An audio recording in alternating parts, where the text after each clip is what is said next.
effective and more efficient, trustees will speak only when recognized, and trustees who speak on a topic other than the agenda item currently under consideration will be out of order. Board meeting protocols. The safety and decorum of the school board meetings are important to Stockton Unified School District and the community. SUSD promotes the public's right to free speech, and we want to make sure that all community members, parents, and students are able to participate in a safe environment. We want to ensure all community members have a seat during the board meeting. We will have the maximum number of chairs allowed per fire code, 132. We ask that members of the public do not stand along the side of walls or block the walkway. Anyone standing up during the board meeting will be asked to take a seat. If they do not comply, they will be asked to leave. Any accredited news media representative who is standing will have a press credential clearly visible. There is a podium and podium and mic position in front of the first row of chairs. No one other than the person who is speaking may be at the podium, except for a guardian, administrator, or translator. For safety, people may not line up behind the speaker to wait their turn. We want to give the person at the podium the time and respect they deserve. Each speaker will be allowed 3 minutes. Attendees are not allowed to enter the area past the podium where board members are sitting. No profanity or obscenity. During the board meeting, if there is disruption, the board president or designee will give a verbal warning to the person or persons causing the disruption. If the disruption continues after the verbal warning, the individuals will be asked to leave or be removed from the premises for the remainder of the board meeting. After the meeting is concluded, we ask the community to clear the lobby area in a respectful manner. Thank you. Thank you, Abby. Roll call. President Angel Ann Flores. Present. Thank you. Vice President Kenita Stevens. Present. Thank you. Clerk Sophia Colon. Present. Thank you. Trustee Donald Donaire. Trustee Donaire is absent. Trustee Daenerys will be here at 3:08. Okay, thank you. Trustee Cecilia Mendez. Present. Thank you. Trustee Alicia Rico. Present. Thank you. Trustee Raymond Zulueta is currently absent. Thank you. Back to you, President Flores. Thank you. Moving on to 1.3, Pledge of Allegiance, led by President Angel Ann Flores.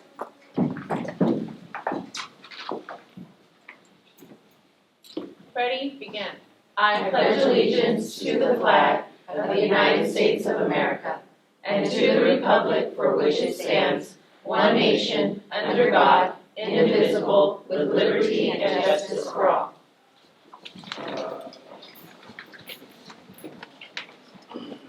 And we'll go ahead and move on to item 1.4, oral suggestions regarding agenda items. Christina? Madam President, there are no public comments at this time. Thank you. We will now move on to item 2.1, the presentation from Stockton Unified School District Elementary and Secondary Emergency Relief Act, the ESSER presentation, and the board study by Joanne Wattis, Interim Chief Business Official, and Dr. Susana Ramirez, Assistant Superintendent of Educational Services. Will Dr. Ramirez and Ms. Joanne please join? Here, or do you want to go? And there's no mic. Where is easier? I think we'll be louder if we're here. Okay. And President Flores, it'll actually be Tiffany Okay. supporting Joanne. Okay. And you guys have the handout? Yes. Okay.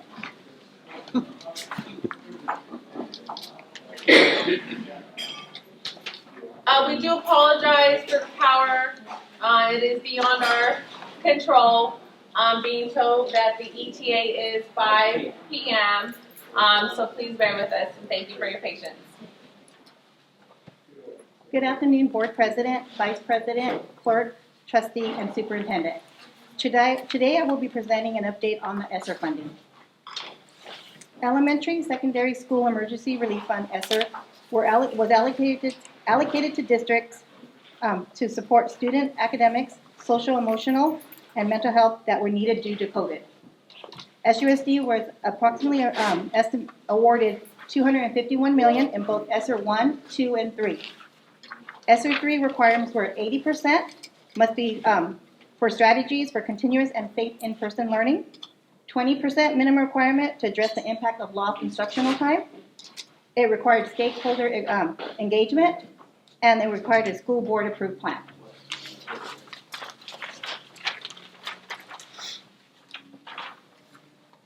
I'm on slide 3. ESSER 1, the allocation was about $15 million. The grant period was from the beginning of COVID, which was 3/13/2020, and we had to have it spent by 9/30/2022.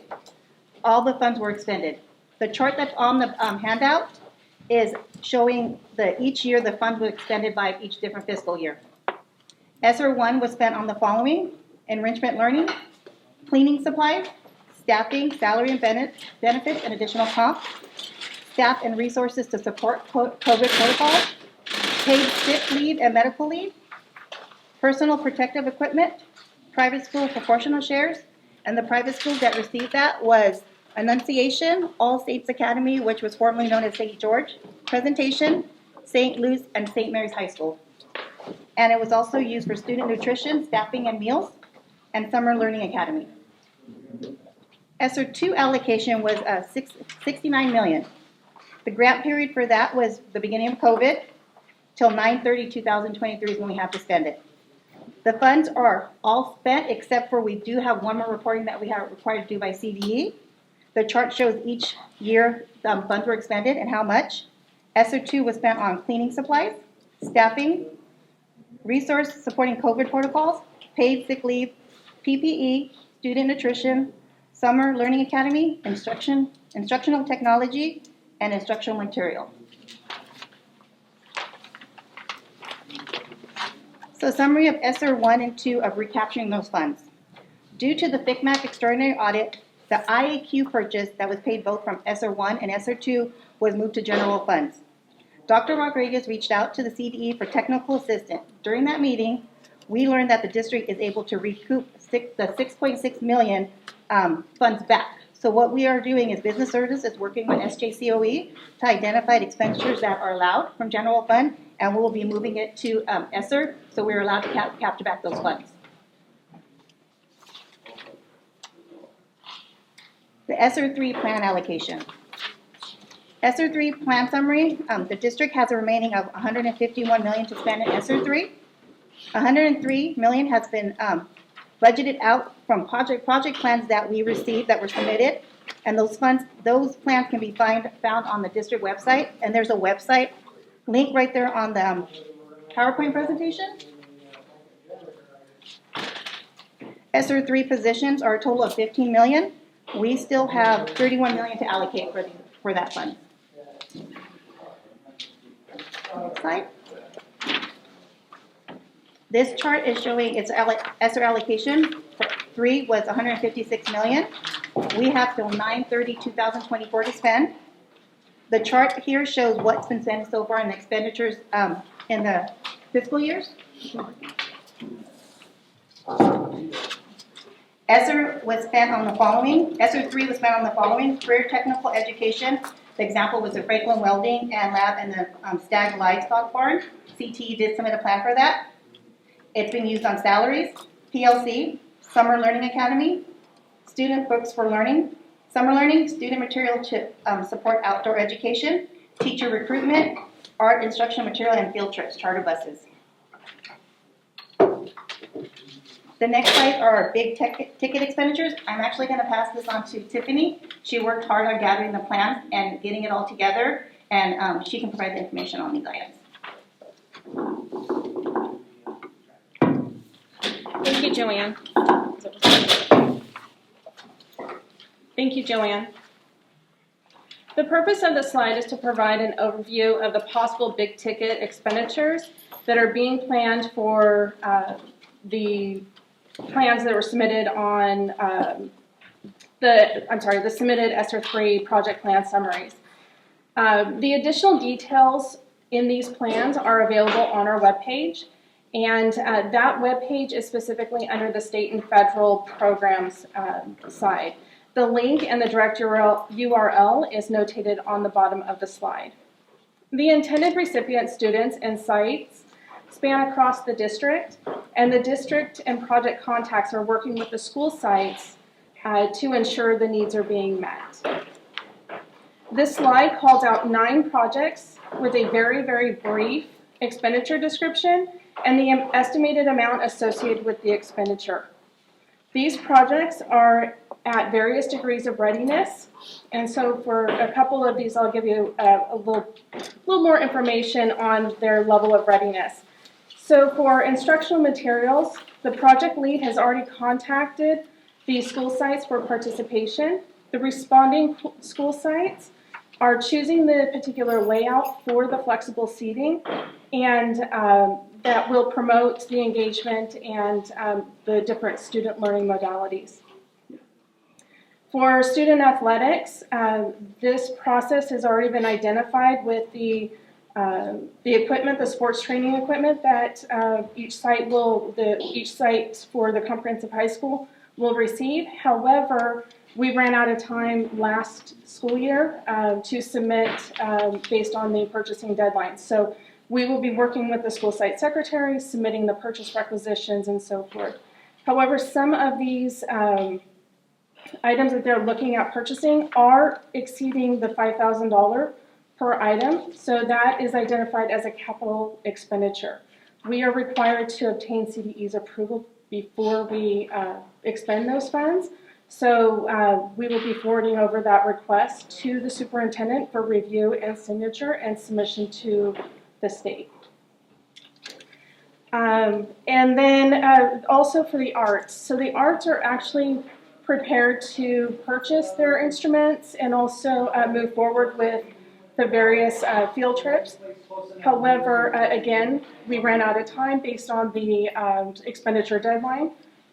So we are now moving forward with submission of the purchase requisitions, and then several of the instrument items are $5,000 or more, so it does require for us to obtain CDE approval.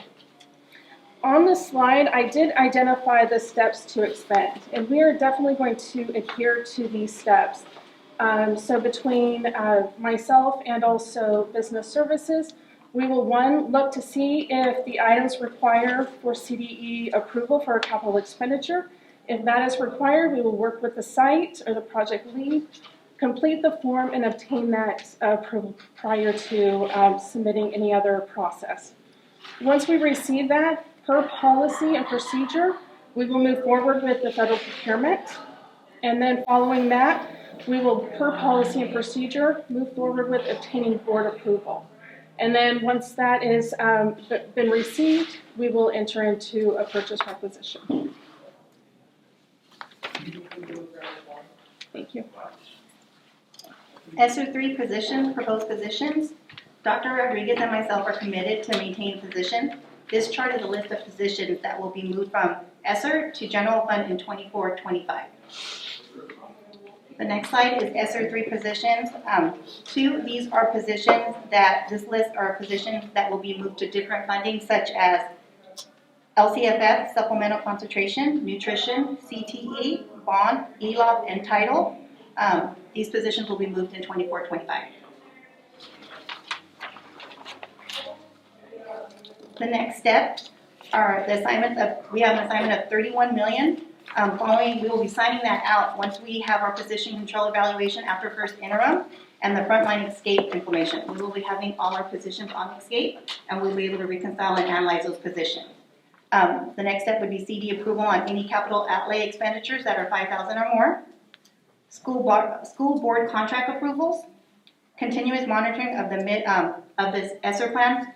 So what we're going to be doing is a mid-year, and that will happen around after first interim. We're going to see where everybody's at with their funding, and if they've been spending it, if they've been spending it out, if they're going to meet the deadlines, because we do have to have this spent by 9/30/2024. I do not want to give any funds back. So the first check will be in January. The second check will be right around estimated actuals, where we're actually looking at our expenditures and seeing how much we have spent.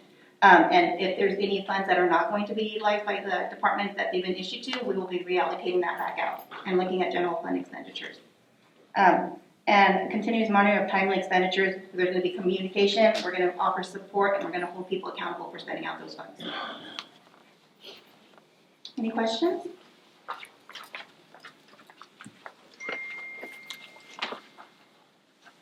I do. So what data points are we utilizing to ensure that ESSER really did assist us with learning loss for our students? So the data points that we will be looking at is identifying how those items, like if we're looking at flexible learning or flexible seating, looking at how the students in the use prior to their use, and then also looking at how they are engaged, showing that it's more observational data on that particular piece. We might also be able to incorporate looking at pre and post prior to it coming in, and then after, and seeing what the iReady scores might look like, and showing growth on that. Just to add on to that, if I may, we definitely need to, just because it's what our district is held to standard for, is looking at all the metrics that are on the dashboard. So when you look at the state dashboard, whether it's CAS scores or it is our chronically absent, our graduation rates, all those things are things that we need to impact and try to impact at a pretty significant level. So those will be some of the key measures. I also think when you look at the dashboard that Dr. Murphy has done by trustee area, there's other KPIs, so key performance indicators, that we'll definitely want to be continuing to look at. And the positive is that we're able to look at it by subgroup to really identify how we're impacting and if in fact we are impacting. I just want to manage expectations a bit in that we likely will not all see all impacts this first year, that likely those impacts will be seen in multiple years out, just because there is such thing research-wise called the implementation gap, and so sometimes you don't always see the impacts of your work on that first year. So we'll definitely monitor it, but the goal is to set the infrastructure that allows us to continue to do the work for years to come, not necessarily just 1 year.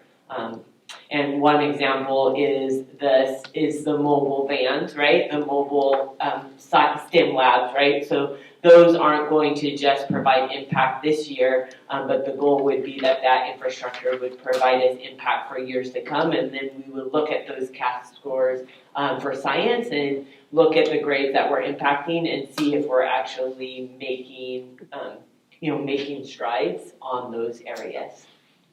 So do we not utilize that process with ESSER 1? Because when we look at this, like, we don't really see chronic absenteeism,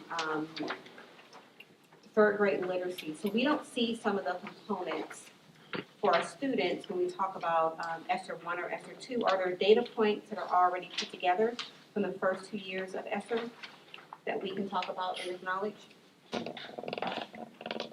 So that's part of a dashboard that Dr. Murphy is working on, I believe. We're still working on it. He can speak to it better regarding the dashboards that are supporting ESSER funds.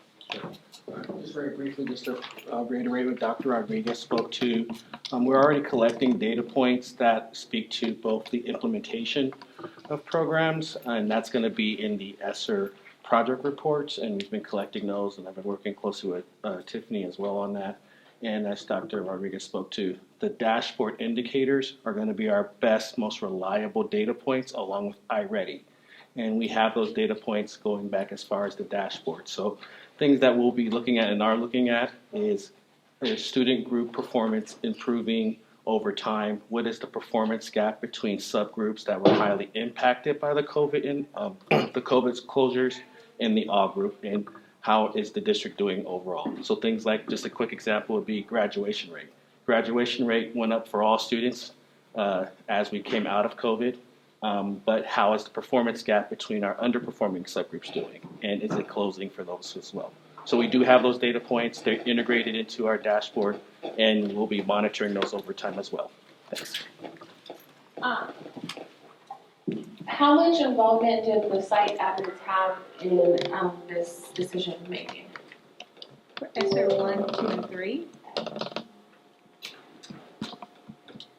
It's hard for me to give 1 and 2 because I was not here with the district. 3, they did get an allocation from Tiffany that they were assigned to, and then, or no, you gave out plans, correct?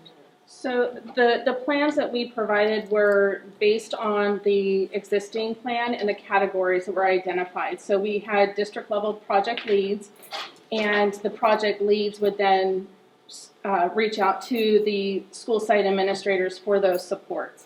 When we're looking at, say, the athletics, the student athletics, that was already identified as being the comprehensive high schools. So then each comprehensive high school's athletic director received that support from myself and also the overseeing director. When it comes to instructional materials and the flexible seating component, that was a very, very broad description, and the director of curriculum had identified that flexible seating would be an option for being able to improve that engagement and supporting the various different student learning modalities. So with that, she had contacted the school sites and said, here, this is what we have, and then various different layouts, and then requested the response back for interest. So it's still an ongoing process. We do have our first phase of that they they have received a response of, I believe it was around 15 school sites, and moving forward with that process and continuing to reach out to the other school sites. When it comes to ESSER 1 and ESSER 2, there were outside allocations that were provided, but it was based on the needs for additional compensation to support or extend out the time frame to allow that engagement with parents. And for instance, if we had to provide additional technology, or they just wanted some general information on what's happening in the state of COVID with the district, that's what those additional funds were provided. But it wasn't, here's your site allocation for you to spend as they deemed fit. So if site admins were to see this presentation, would they be able to say, oh yeah, I had some agreement with that, or I was at least considered about that? As far as engagement, I'm not sure how that engagement was at the very beginning to identify what those categories were and what that potential looked like for the school sites. We did have one PBIS, and that was to provide incentives. That was supporting attendance and chronic absenteeism. And that was distributed out based on each school site on a per pupil basis. However, that had to get pulled back, and we actually funded that through LCFF due to the types of expenditures that they were looking at making. We could not justify that using the ESSER 3 funds. So they were engaged in that particular aspect. However, just in the level of expenditure that they were wanting to do, we could not justify that even with our technical assistance that we were seeking with the CDE. Thank you, Tiffany. Are there any other questions? Thank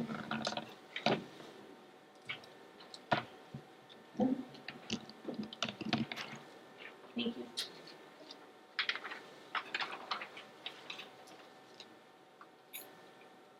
That's it. Just one additional comment. So we wanted to be able to show you some of the plans. Obviously, that's not possible at this moment because of the power outage. And again, we apologize. The original ETA for our return of power was 3 p.m. So we thought we were going to have power at this point. But I am more than happy to sit down and go over the plans with you all that the directors put together. And if there's any questions, answer those as well. And so I appreciate your patience as technology gets us when we don't have electricity. Okay. Or talk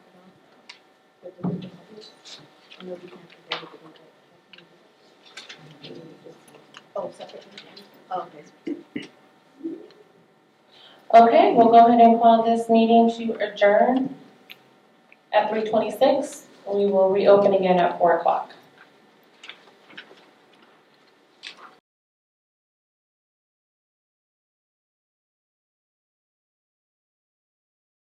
Okay, good afternoon. We'll go ahead and now call our meeting to order at 4 p.m.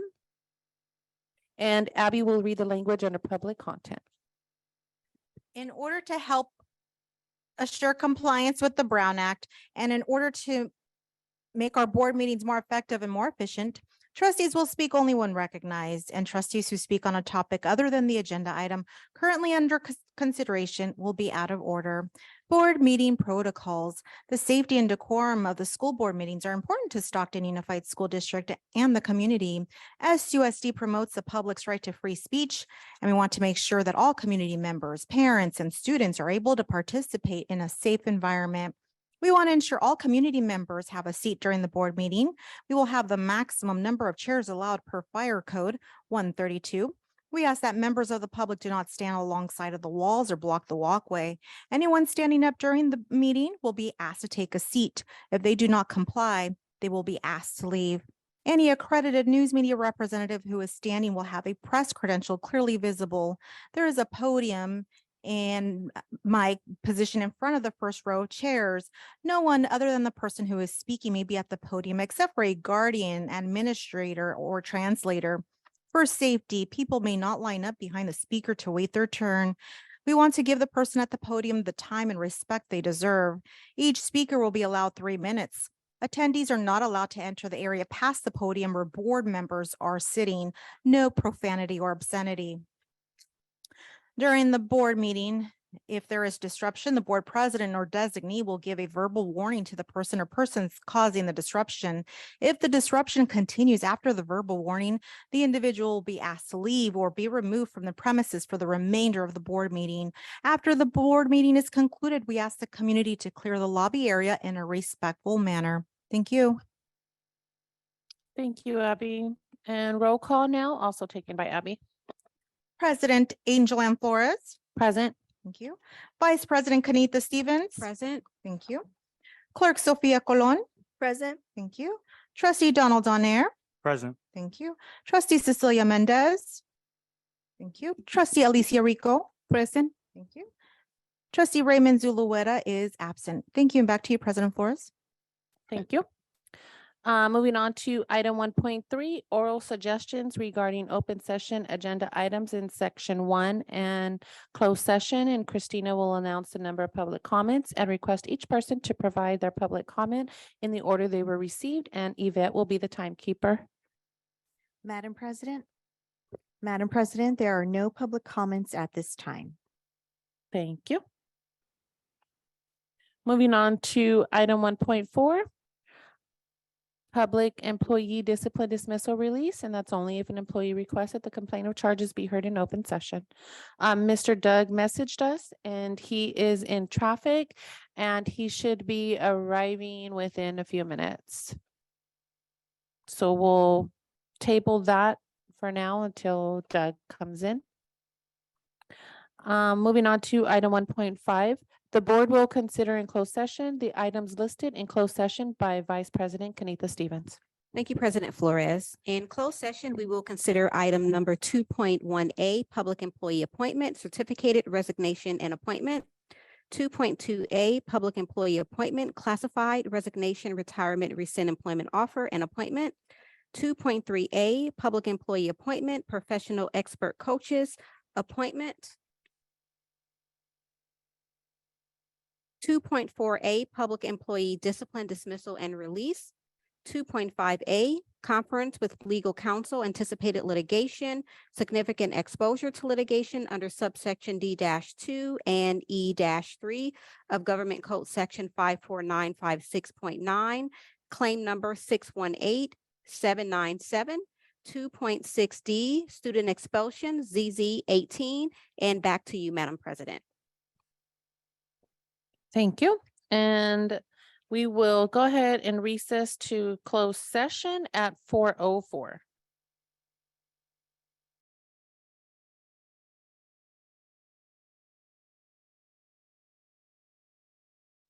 For waiting for us, it is now 5:30 and I will go ahead and call the meeting to order at 5:30.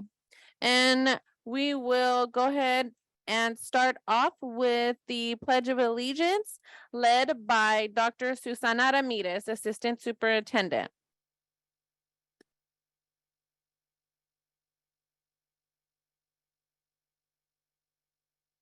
Pledge allegiance to the flag of the United States of America and to the republic for which it stands, one nation, under God, indivisible, with liberty and justice for all.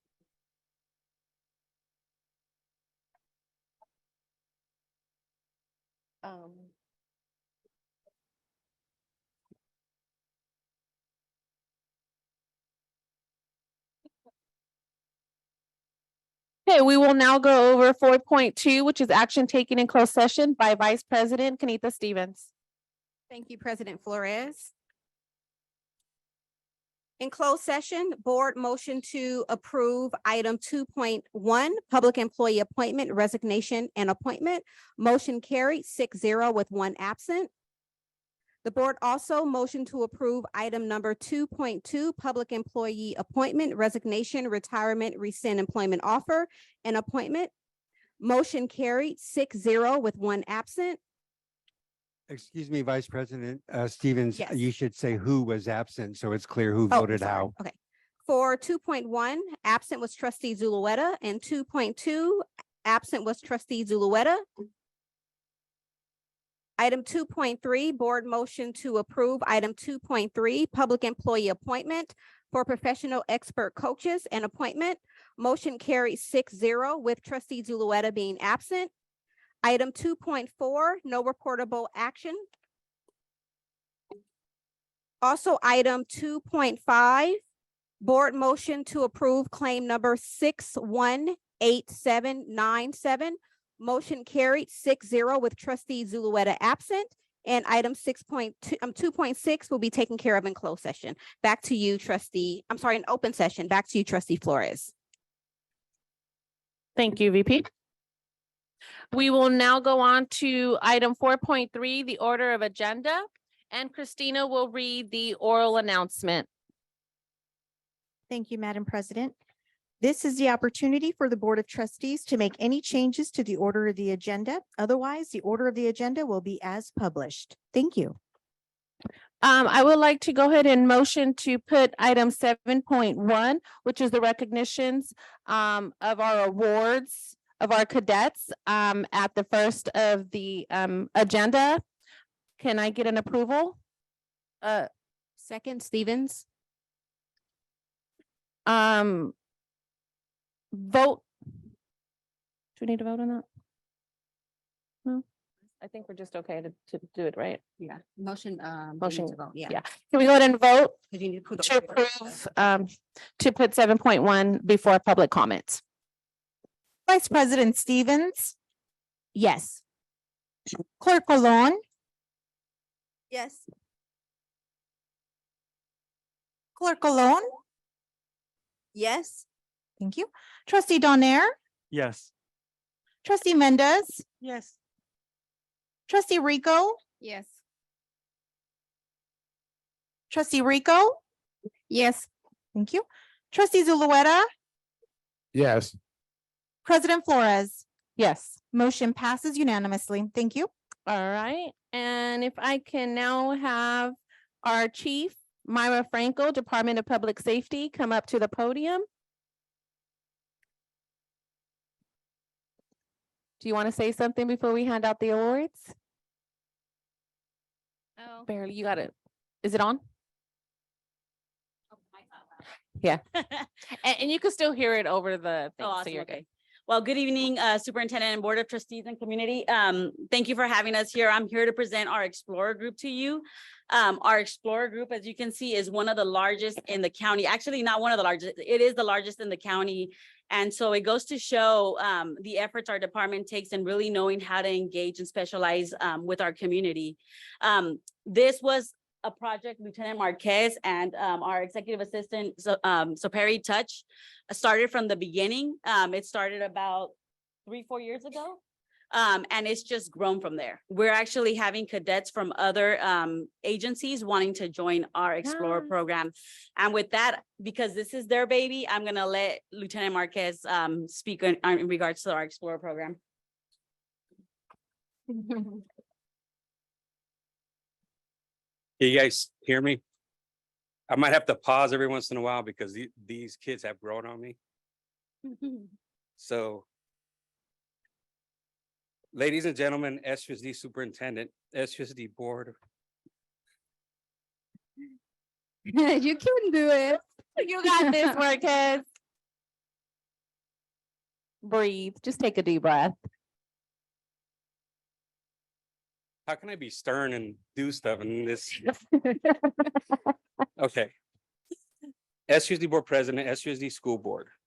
Today we gather here. You don't have to read, just say what you feel, something comes from the bottom of your heart. Give him some water. Give him some water. Today we gather here to celebrate and recognize the outstanding dedication and remarkable achievements. Take your time. Take your time.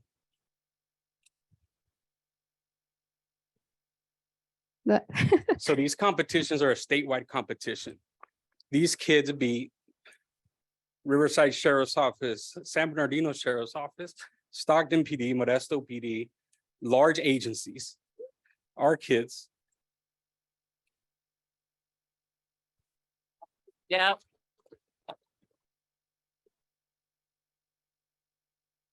He's gonna make me cry.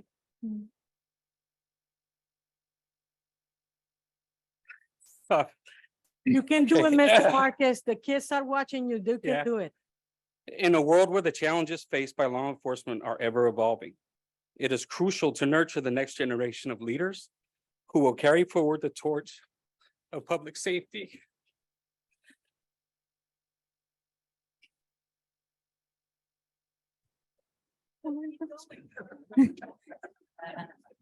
You gotta read them. Where were you at? Where'd you move on? Our police explorers. Okay. Our Police Explorer program has been instrumental in shaping these bright minds and instilling in them the core values of integrity, compassion, and teamwork. Through countless hours of community service, our police explorers have demonstrated an unwavering commitment to giving back and making a positive impact in the lives of our fellow citizens. From volunteering at local food drives and community events, they have proven that they are not just aspiring law enforcement officers, but also compassionate individuals who genuinely care about our community. Furthermore, their achievements in competitions have been nothing short of exceptional. The trophies they have brought home symbolize the hours of training, dedication, and hard work they have invested in honoring their skills, or in honing their skills. These accolades are not only a testament to their individual capabilities, but also a reflection of the guidance and mentorship provided by our exceptional Department of Public Safety Explorer advisors. Beyond the trophies and recognition, it is essential to acknowledge the personal growth these young men and women have experienced throughout their journey as police explorers. They have learned invaluable life skills, honed their leadership abilities, and developed a sense of responsibility that will undoubtedly serve them well in any path they choose to pursue. As we stand here today, let us applaud not just their achievements, but also their parents, guardians, instructors, and mentors who have supported and encouraged them along the way. It is through your unwavering guidance and belief in these young minds that they have been able to reach such remarkable heights. To our police explorers, and this is from Marquez, but also from the entire department, I want to express my deepest gratitude for your dedication, commitment, and passion for public service. You represent the best of our community, and I have no doubt that you will continue to inspire others around you as the year goes on. As you move forward in your journey, whether you choose a career in law enforcement or venture into other fields, remember the principles you have learned during your time as police explorers. Embrace every challenge with courage, lead with integrity, and always serve with compassion. Congratulations once again on your achievements, and may your future be filled with even greater success and fulfillment. You have made our Department of Public Safety proud, and we eagerly anticipate witnessing the positive impact you will continue to create in our community and beyond. Well said. Yeah. It's just that it's a very true underdog story that our students This is your community. This is the city of Stockton students that went out and competed in this state competition with larger agencies from throughout the state. They took 4 trophies home. It's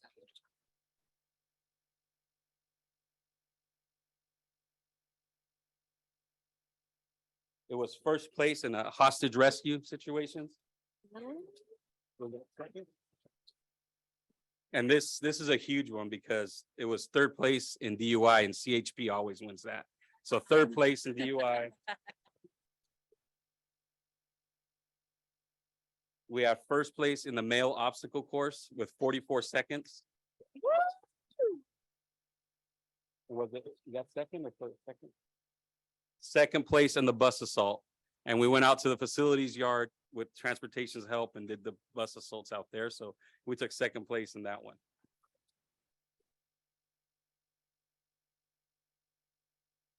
Just to add to that, our explorers are always part of our community events, and many of you may have seen them out there. They are hardworking, dedicated out there before anyone gets there and are the last to leave, working hard in heat, cold. They are just outstanding, and I cannot wait to see them join our department in the future if that is the career they wish to choose.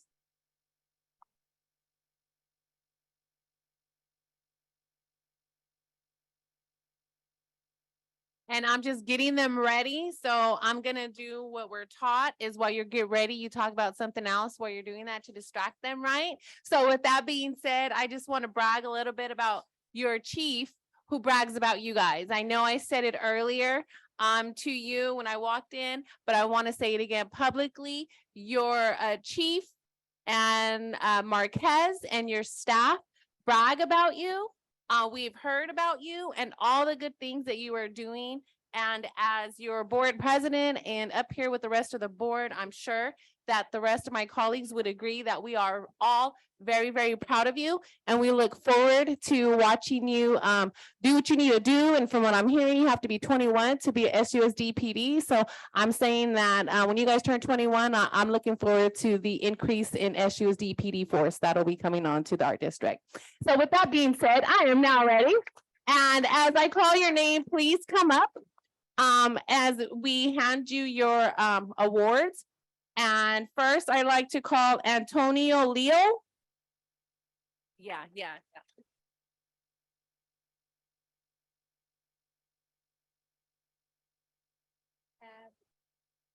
Betsy Juarez.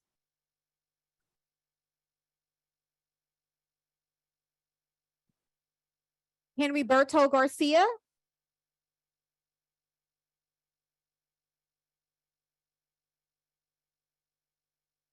Tyler Franco.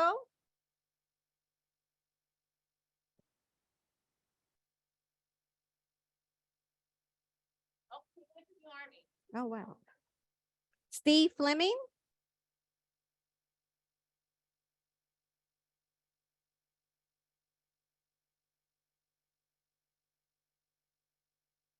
Ari Derendinger.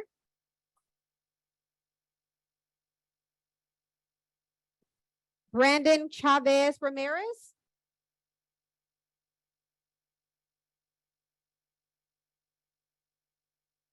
Hector Westervelt.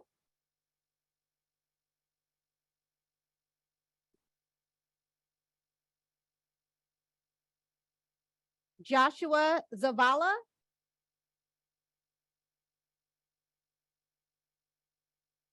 Juliana Leo. Michael Macias.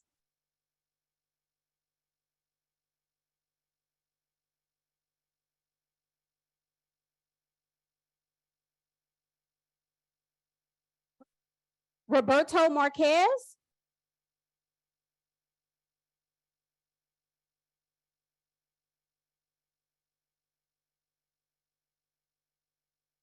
Niel Nungaria.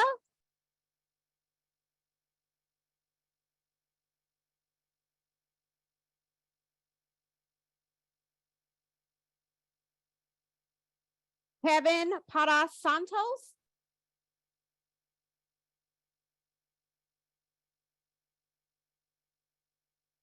Juliana Cedric Pesa.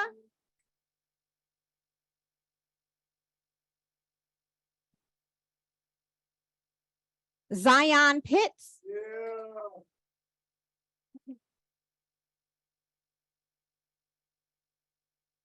Andrea Aubrey Scott.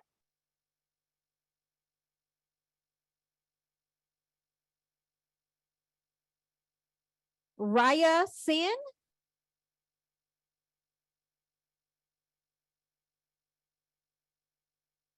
Anthony Tacardan.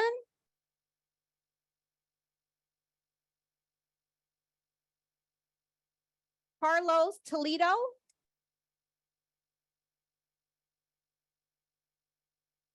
Heidi Toledo. Sarah Toledo. It's a family affair. Maylin Touch. Matthew Aguero. And Santiago Valenzuela. Thank you all for your service.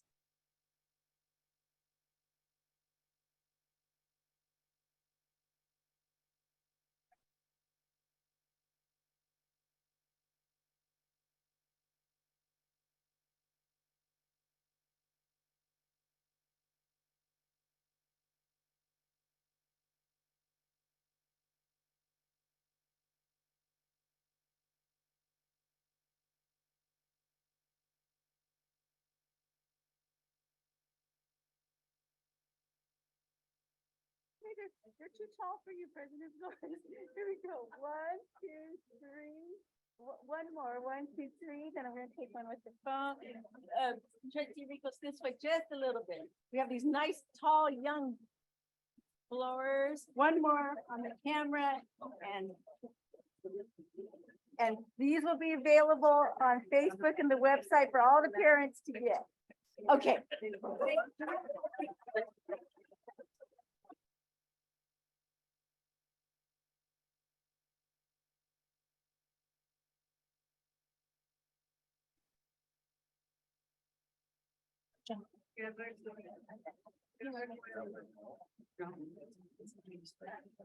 All right.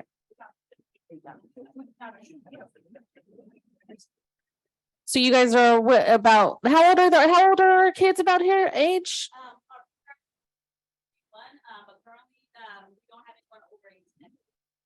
So 19, 20. So what is the average? What average grades are they right now? I'm just trying to get an estimate of what school year they're going to come back.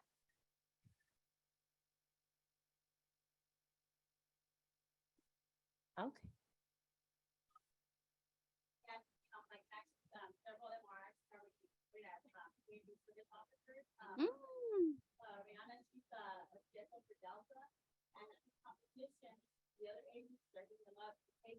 Woo. Let them know you are SUSD. We stay Stockton unified. All right, thank you all so much. And thank you also to the staff for putting all your dedication and hard work into them. Okay, moving on to item 5.1, oral suggestions regarding open session, and Christina will announce the number of public comments and request each person to provide the public comment in the order that they were received, and Yvette will be the timekeeper. Thank you, Madam President. Individual speakers shall be allowed 3 minutes to address the board. The board shall limit the total time for public input on each item to 20 minutes. Madam President, we currently have 6 public comment cards for public comments, and we have an additional 14 public comment cards that will be heard during item 8.2 and 8.3 for the public hearing. Thank you. The first public comment is regarding item 6.24, Mr. Scott. Great. I'm sorry. We have 4 comment cards regarding 6.24. The first speaker is Mr. Scott Grius. Mr. Grius, would you please approach the podium?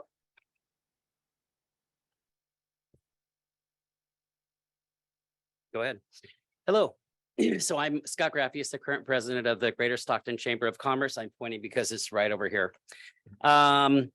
We have the Business Education Alliance. And if you look up Alliance, Alliance is a union or association for mutual benefit. Our BA current or past coordinator is Ariana Canyo. The Greater Stockton Chamber of Commerce through the Business Education Alliance has accomplished the following this year. We hosted 3 breakfast symposiums with Stockton Unified School District and business owners and representatives. Stockton Unified connected with Tesla because of these meetings and breakfasts. Stockton Unified connected with Tesla and hosted over 100 teachers and students to Tesla. Collins Electric also hosted, I believe, over 200 students to their facility.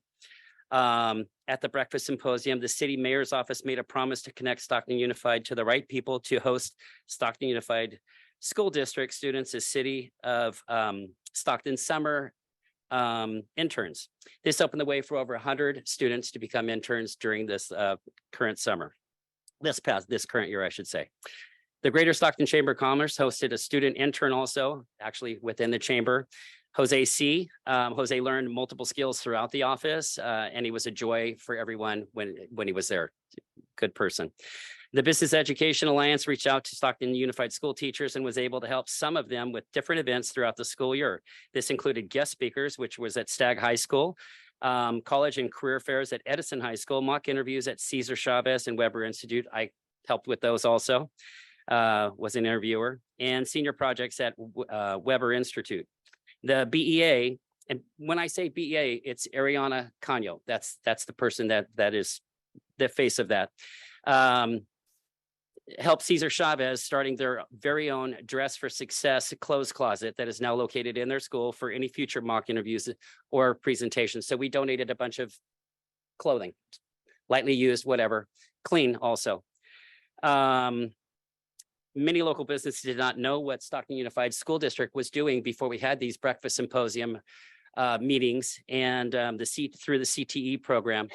I wish it was there when I was a kid. I'm a little ADD, and it would have been wonderful for a person like me to get into a Target and go in a certain route. Back in '86, I worked for Costco Wholesale and Management. I helped hire part of the 300 first employees of Costco. It's so important, these mock interviews and these kids getting this experience. Not everybody's going to be a rocket science. Not everybody's going to build robots. Not everybody's going to do all these other wonderful things. But getting them used to being out in the public and talking with people certainly is a good thing. And anyway, we hope we can continue this relationship. Thank you.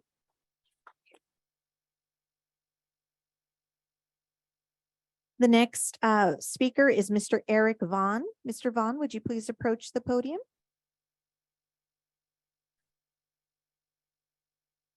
Hi, my name is Eric Vaughn. I'm a small business owner here in the city of Stockton, and I want to give voice my support for the incredible BEA program.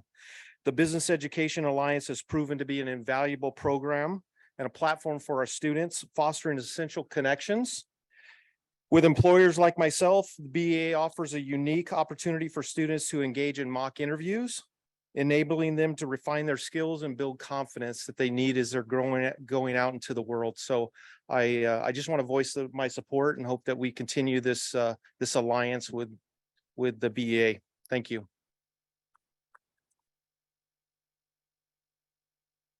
The next speaker is Mr. Tim Quinn. Mr. Quinn, would you please approach the podium?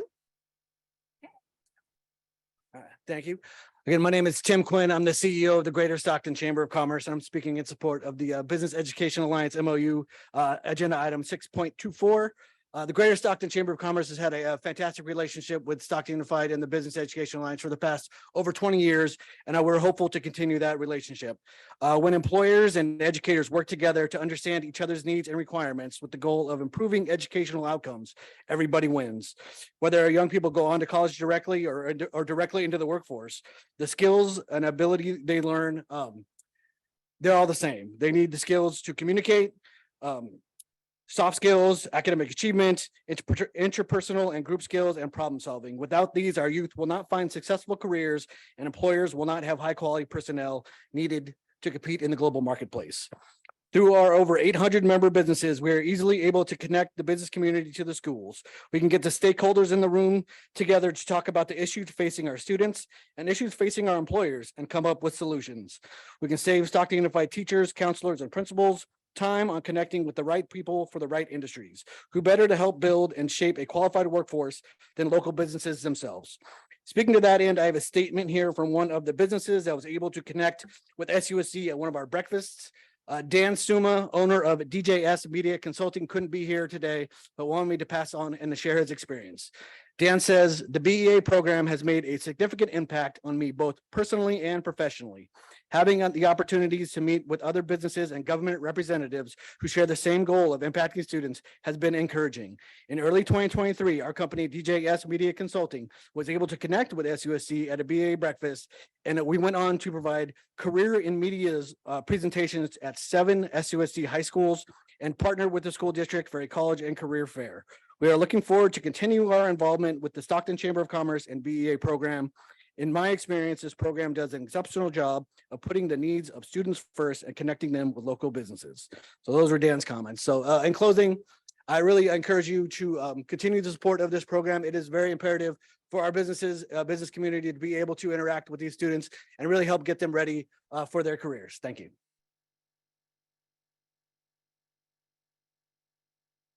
The next speaker is Miss Melissa Flores. Miss Flores, would you please approach the podium? Good evening, board. I am here to speak on support of the Greater Stockton Chamber of Commerce. My name is Melissa Flores, and I'm the marketing manager over at Collins Electrical Company. If you don't know, we are a local electrical and renewables contractor with 6 locations across the Central Valley, and we are actually turning 100 years old next year. So for the past few years, since COVID, we have been struggling to hire qualified talent in certain fields as far as project management, estimating, and our design VDC department. We have found that we need to start focusing more on introducing the trades to high schools and to get them interested in our industry, and then have them apply to colleges with a construction management focus. So we were so excited to hear when I got the invitation from Tim about the BEA breakfast and the CTA program at Stockton Unified School District. With changing my focus over onto high school, I went and attended this breakfast, and I was able to connect with SUSD, specifically Michael King, Krista Van Nest, and Nathan Haley. Within weeks, we were able to create 2 days full of tours to 200 students. So we had 200 students go through many departments in our corporate office, and we had them project managers explain what it was like in the day of a project manager, what would you do as an estimator, how much money you make, because we know that they're very interested on wages. They were able to ask all of our employees questions, anything. We were very open that day at just how our careers got started, which most of our employees did not go to college. Actually, they just kind of found their way through construction. A lot of them, one of our estimators who spoke that day, she actually started at the front desk, and now 8 years later, she's an estimator. So we have a lot of stories, some UOP interns that have worked their way up. So we were so happy to make that connection that day. We were able to demonstrate to the students the great career opportunities in the electrical industry and the variety of pathways that they may take if they are interested in the field. We were hoped to inspire and have an impact on the upcoming workforce. And I just want to say it was a great 2 days spending with those students. A lot of them had never even heard of Collins Electric, and we're right here locally, been here for 100 years. So just being able to introduce them to that, to tell their parents, to tell their aunts and uncles, their brothers and sisters that we have jobs, we have careers right here. So thank you so much for letting us connect with you guys. And I hope that you guys will continue to create this partnership with Stockton Chamber of Commerce. Thank you. The next speaker is Mr. Harpreet Shima. Mr. Shima, would you please approach the podium? I just wanted to urge the district to not give money to our local Chamber of Commerce. They use their own money to fight every effort to raise the minimum wage, to increase unionization rates, and to improve working conditions. So we're funneling students into their workforces using our taxpayer money. Then they do everything in their power to pay them as little as possible to maximize their own profits. And then it's up to the public again to provide social programs that their employees need because they aren't in a unionized job with benefits. So how about for once we let them set up their own job programs with their own funding? The next speaker is Mr. Harpreet Shima regarding item 9.1. Okay, so this is about the bylaws and the ARs on procurement. I just wanted to reiterate the need for a forensic audit. During the bylaw committee meeting, we were told that even though there were regulations that were missing in our BPs and ARs, that all policies were followed in the past, or at least no directors present could recall that there was anything missing or that they were aware of. However, the state's audit did find out that there were transactions that they reviewed from 2019 to 2022, with more than half of them having no purchase orders or formal approvals, and 96% of them had no documents for competitive bidding or requests for proposals to find better deals. Those are some of the things that we reviewed during the bylaw committee. So to reiterate, I'm asking that if the district is serious about cleaning up our record, that they conduct a fiscal audit of all transactions after John Ramirez came in and staff of good conscience walked out. FICMAT only reviewed 65 transactions. We need to review all of them.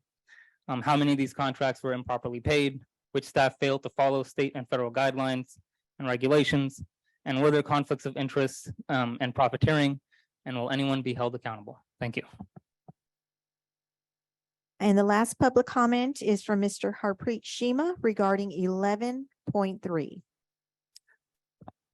Just wanted a clarification on this. I see that there's a separate RFP for legal services, but did we put one out for this law firm as well? Because I don't remember if we did. And if we aren't, I don't want us to be repeating mistakes of the past this early into a new administration. The grand jury said that we should go through a formal hiring process for everyone, and we shouldn't take shortcuts just because we think that we're the reform team. Thank you. Madam President, this concludes public comments for 5.1. Thank you. Moving on to item 5.2, oral suggestions and comments from the community regarding non-agenda items. Individual speakers shall be allowed 3 minutes to address the board. The board shall limit the total time for public input on each item to 20 minutes. Madam President, we currently have 3 comment cards for non-agenda items. The first speaker is Ms. Grace Gillespie regarding early college high school. Ms. Gillespie, would you please approach the podium?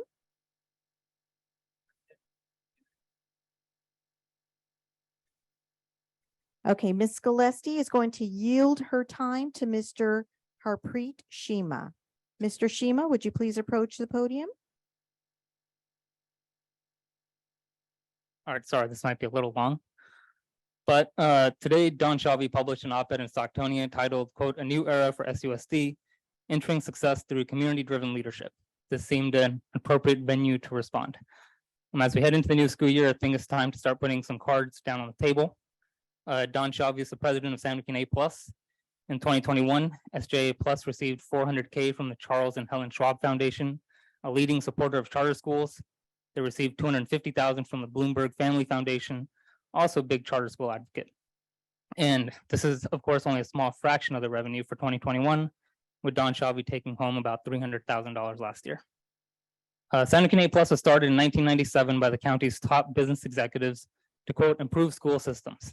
As founding member Greenlaw Fritz Gruppe Jr. stated, their goal was to, quote, "make all groups involved in education, admin, teachers, trustees, parents, students, and unions accountable for educational results," end quote. In other words, to make teachers and unions and parents accountable to business interests. San Joaquin A+ seems like it's a part of City Fund, a national group aiming to push charter schools. Leaked documents showed the broad outline of their plan. They influence school districts by funding local organizations and nonprofits and obtaining seats on their boards. These nonprofits and organizations would then influence local school board elections, sway public opinion, and drive volunteer power into campaigns. In essence, short-circuit democracy to serve their agenda, not the agenda of local parents and unions. In 2021 alone, A+ received $400K from, oh, sorry, let's repeat.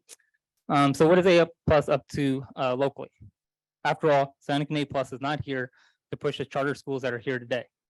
Lately, Don has been pushing early college high schools. Early college high schools were launched by the Gates Foundation, another pro-charter group, as a partnership between charters, public schools, and community colleges. Students can earn a high school diploma and 2 years of college credit in just 4 years. The claim is that earning college credit would benefit low-income families. Removing these students from public schools would give them better opportunities to graduate unhindered by the larger public school population. A research by Duncan in 2020 showed that early college high school programs actually favor already privileged students and students who are academically inclined, just like charter schools. They wanted to recruit students that they believed were likely to succeed. That would make their program look good after all. Students that may as well have succeeded in public school anyway. Locally, Down touts this program as filling the employment needs of local businesses. We need more teachers, we need more workers in wineries, we need more supervisors in warehouses. And the partnership between local businesses and our local education system would give these employees the workforce that they need. But what is the program really doing? For kids from wealthy families, you have your future ahead of you. Take into a junior year of college to determine what you want to do with your life. But if you're from a poor family after the 8th grade, you have to decide your future right after high school. Narrow your future down to the programs that these local early college high schools and local businesses offer in exchange for a 2-year tuition discount. It's a two-tier system.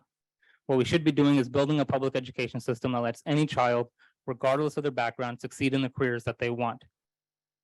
Here, early college high schools are creating a pipeline from low income students to low security jobs at local businesses, partnering with these schools. These employers get cheap transitional workforces that are unable to unionize because new student workers arrive every single year. Meanwhile, public schools lose funding as higher achieving students leave going into these programs, harming the most vulnerable.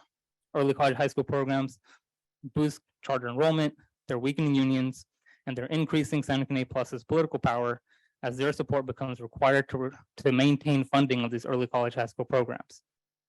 In essence, early college high schools treat our kids as pawns, not people. They worsen inequality while reducing community voice and labor rights.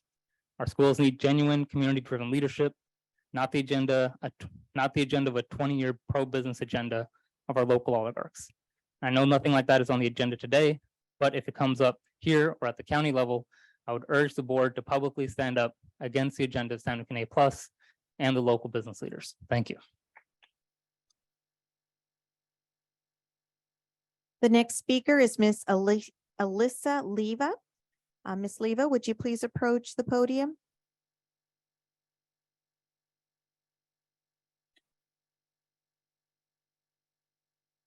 Hello, nice to meet you, to our new board superintendent.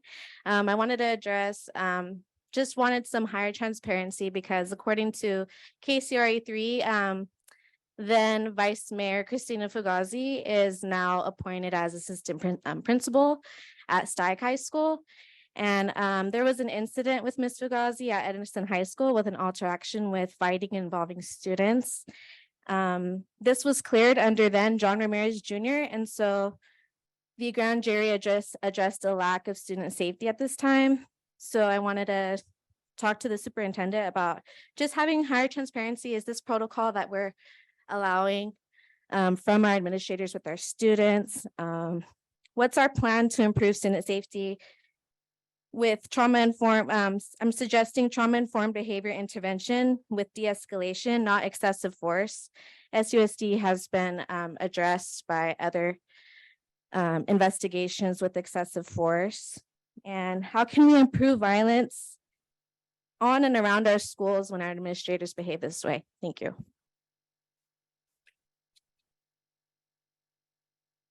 Madam President, this concludes public comments for item 5.2. Thank you. We will now move on to item 6.1, approval of consent items, and Christina will read the oral announcement. Does any trustee have an item they would like to remove for separate consideration as an action item? After any items are removed for separate consideration, there will be a vote on the consent items without any discussion. Thank you. Are there any items that my colleagues up here on the board would like to remove from consent? Can we move 6.24 to just a regular action item as well?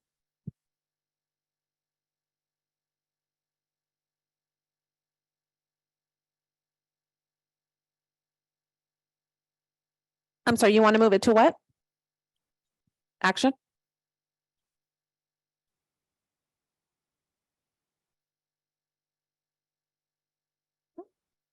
Any other items? Okay, go ahead, roll call vote. Can I get a motion in a second? Oh, sorry. Can I get a motion? I'll do the second. Did you guys catch the motion and who is seconded by? Who motioned, President Flores? Motion by Mendez, second by trustee Zulueta. Thank you. Vice President Stevens, Yes. Clerk Colon, Yes. Trustee Donaire, Yes. Trustee Mendez, Yes. Trustee Rico, Yes. Trustee Zulueta, Abstain.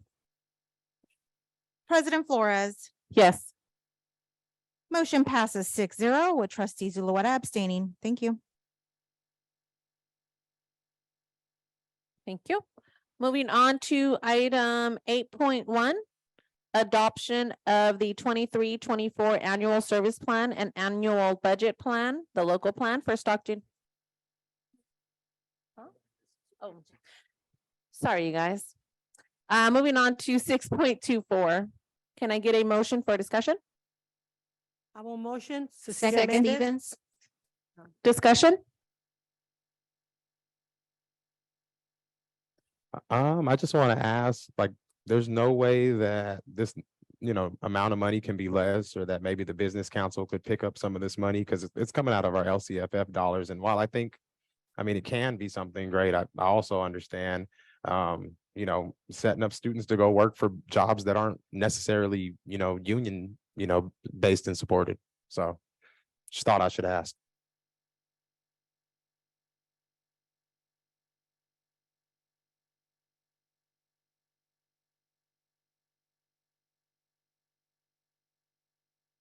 Is the mic on? Gone. Okay. You might have to speak a little bit louder, Nate. Okay, sorry, I'll try. All right, so Mr. Zulueta, could you rephrase the question for me, please? Is there another way that we could fund this, or are there contributions that could be made by the business council? Essentially, would they put a little more of their skin in the game versus us pulling this all out of our LCFF funds, and taking the onus on our end? Okay. So I will say that the amount that we have allocated is what we've traditionally used for the past couple of years there. It is broken down by, we are paying for a coordinator that helps us. That's, I believe, $60,000.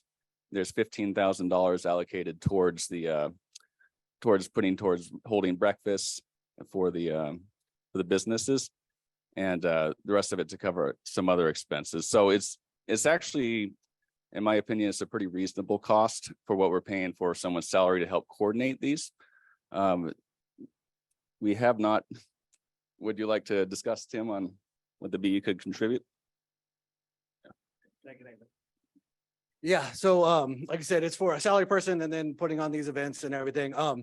We don't just limit the discussion to union jobs, non-union jobs. It's any jobs here. We just want to open these pathways up to the students. Maybe I'm not listening kind of hard enough, but I'm just wondering, like, hey, as a business council, like, how much money would you guys be willing to put up? Because at the end of the day, you're getting workers, right?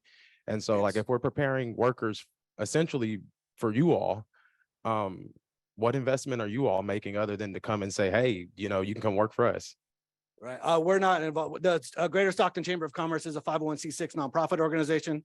We're not involved with the business council. We're not involved with any of that. We're here to help the community and the business community, but the community as a whole succeed.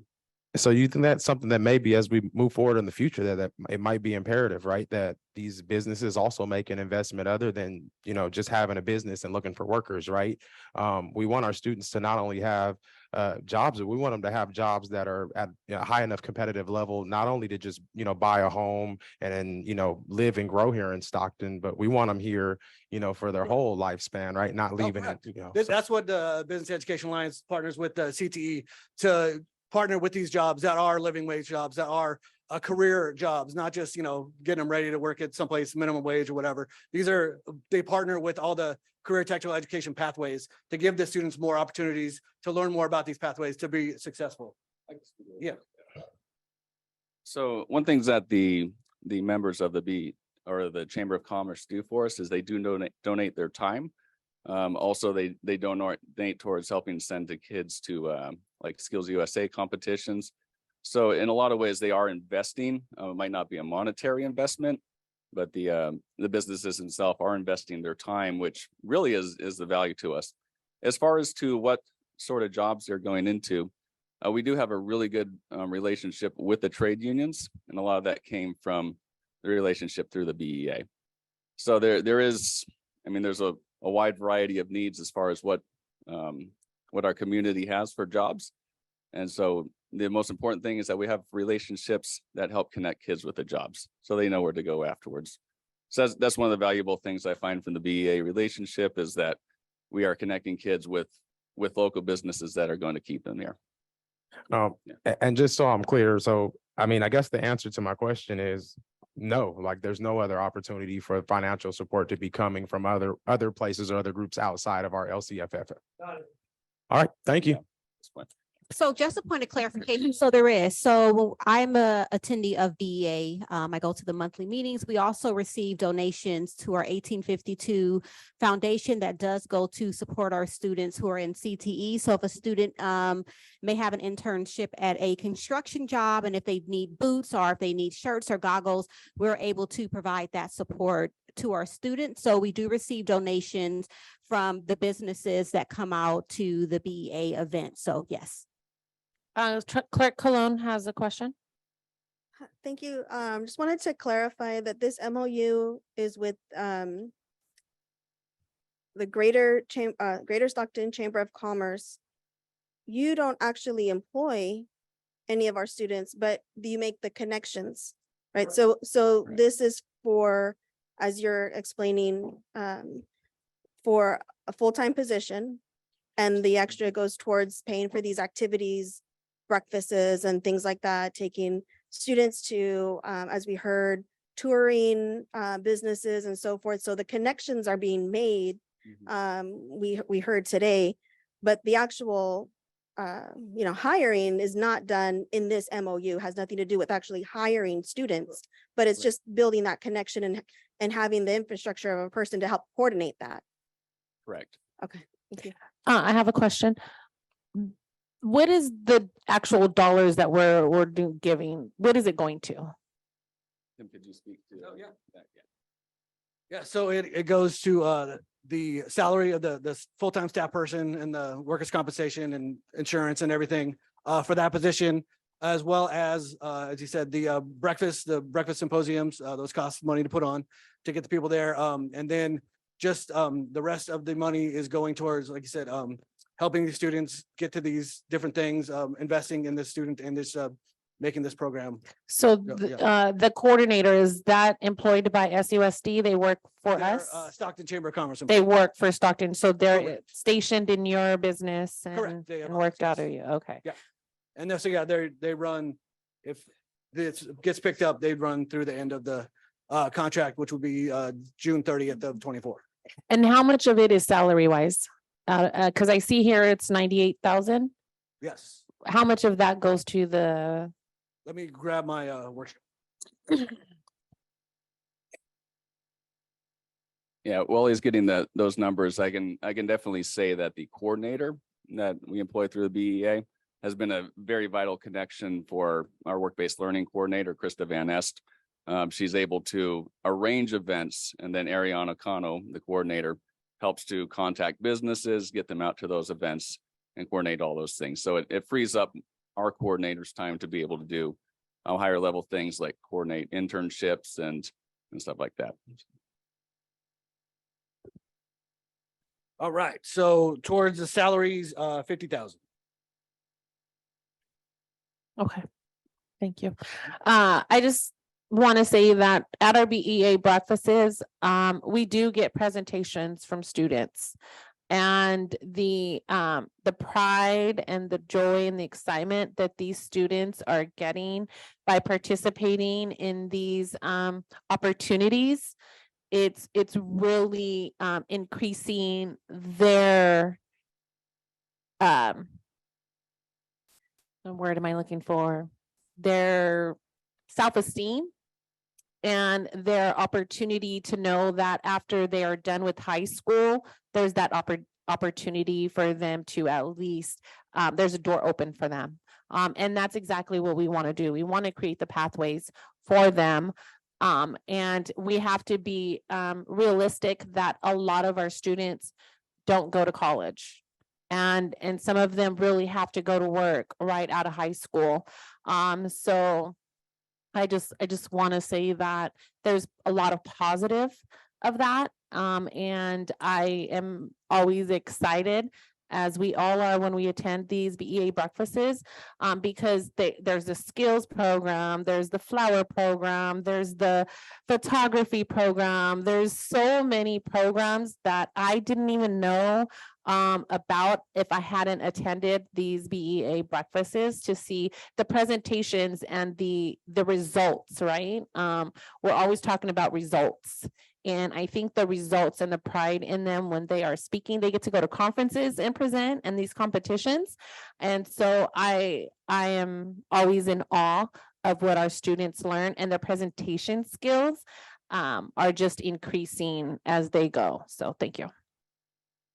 And just the exposure that the business community and the community as a whole gets to the Stockton Unified School District CT. We hear after every breakfast. I didn't know that even happened. It's just a shining light on what you guys are doing here. It really shines a positive light on everything you guys are doing as well. And I remember in high school, we didn't have this type of program. We had it was called the WorkNet program, where they paid us youth. And I know that a colleague of mine started off in high school working for WorkNet in high school, and she still works there today. And so if it hadn't been for that opportunity for her, that's a pure example right there of, I think she's been with that organization now for at least 25 years because she started out in high school. So. Can I have that microphone? Yes. Okay, so my question is, what are the requirements for those students to get in the CTE program? So any student is able to get into a CTE program. So we have them at the school sites. So whatever is available to them there, they can ask their counselors to enroll. We also try to make this open to them in 8th grade. We have the 8th grade showcase that we do to showcase all the CTE programs we have, so that students, when they're choosing a high school, can choose the high schools around that. So it is an available option to every student. Okay, thank you.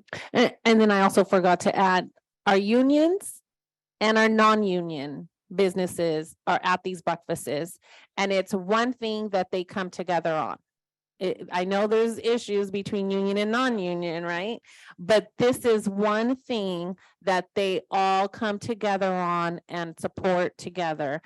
We have the unions at the table, and they're very much supportive of this program. Yeah, most definitely. They come and present regularly to our students, and we feed students into the union programs post high school. Call for discussion. Yeah, and end of discussion. Roll call vote, please.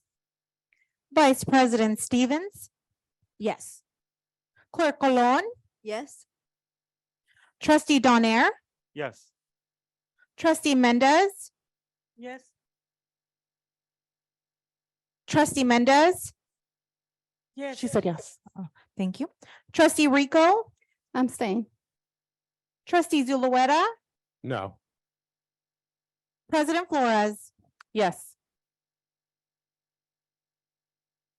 Motion passes 5-1 with Trustee Zulueta voting no and Trustee Rico abstaining. Thank you. Okay. Now we will move on to 8.1. Adoption of the 23-24 annual service plan and annual budget plan, the local plan for Stockton Unified School District Special Education, local plan area Salpo, following a public hearing. I'd like to go ahead and open public hearing. Do we have any staff to give any reports?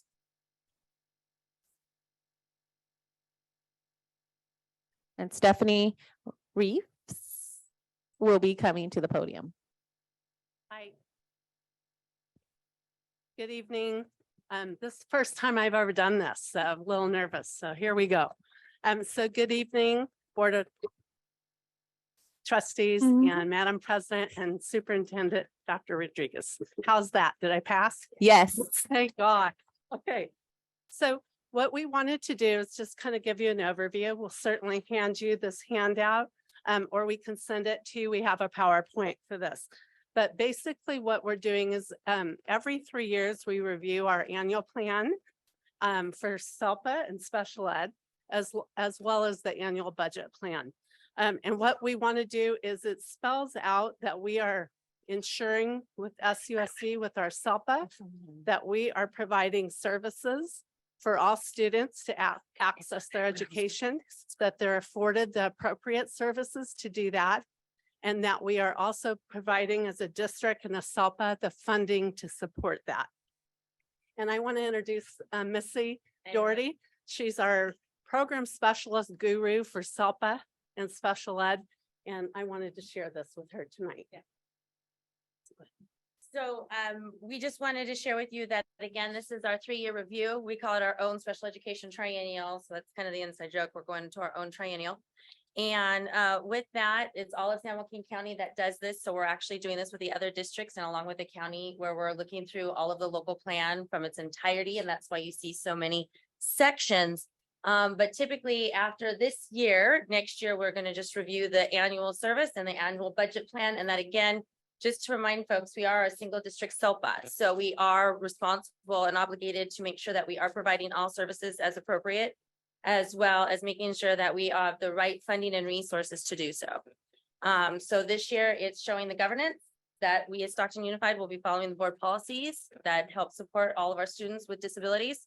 And then as well as that, we also have our local budget and service plan. So that plan also indicates all the services and the service providers that are helping support our kids with disabilities in Stockton Unified. And then lastly, I wanted to give a shout out to Justin Swenson. We received feedback from our CAC and parent voices that it was difficult for them to kind of navigate the SUSD, the district page, and find special ed department where we had to post the local plan. So Justin, I reached out to him and he put on a front facing tile, press here for local plan for the parents. And so that was, I'm so appreciative of that and being able to make that available and hearing our parents. So that's it kind of in a nutshell. And again, we had to have the help from our CAC to develop the plan, to review it with us, present it here, make it available to the public. And then following this and the adoption of this from all of you, then we will go ahead and submit that to the state and also with the County Office of Education's approval. Thank you for letting us speak tonight. I made it. Okay. Awesome. Any questions? We'll get to that in a second. And we are now moving on to any public testimony. We have no public comments for this item. And now we will move on to any trustee comments.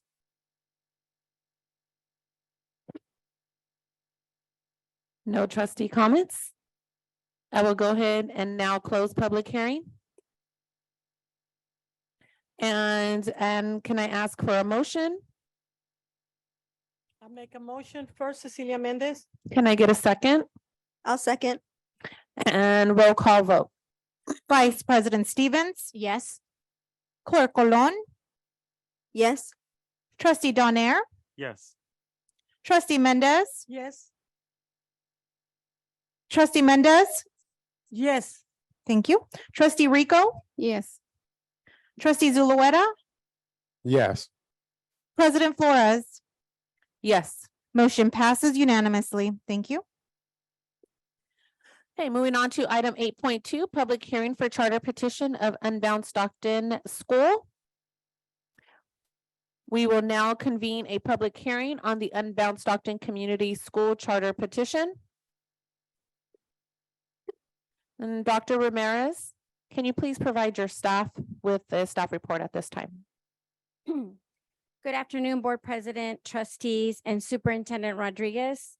The district received a charter petition to establish the Unbound Stockton Community School on June 1st of 2023.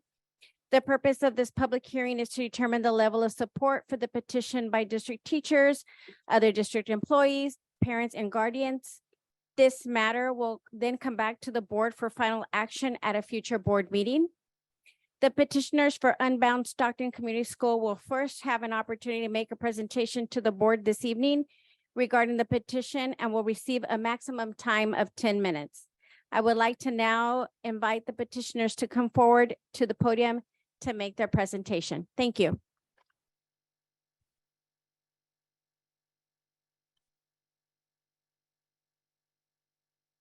Good evening, Stockton Unified Board of Trustees, Superintendent Rodriguez, and SUSD staff. Thank you for the time to allow us to introduce to you Unbound Stockton Community School, a unique school model born from our community, for our community, and one that serves to complement and be an additive part of our local education system. We start off by featuring a glimpse of our community school model in action. As a career educator who grew up in Stockton, I saw missed opportunities. Can you turn the volume up a little bit? Across my students. As I became an educator, I saw the desire and potential of connecting kids and experiences and feel like this creates the community and society I want to be part of. Unbound Stockton is a community-based school that sees the I still can't hear it very well.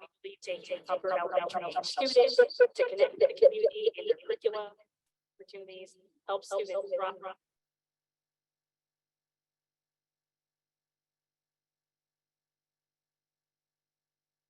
As a career educator who grew up in Stockton, I saw missed opportunities for students to collaborate and connect across lines of difference.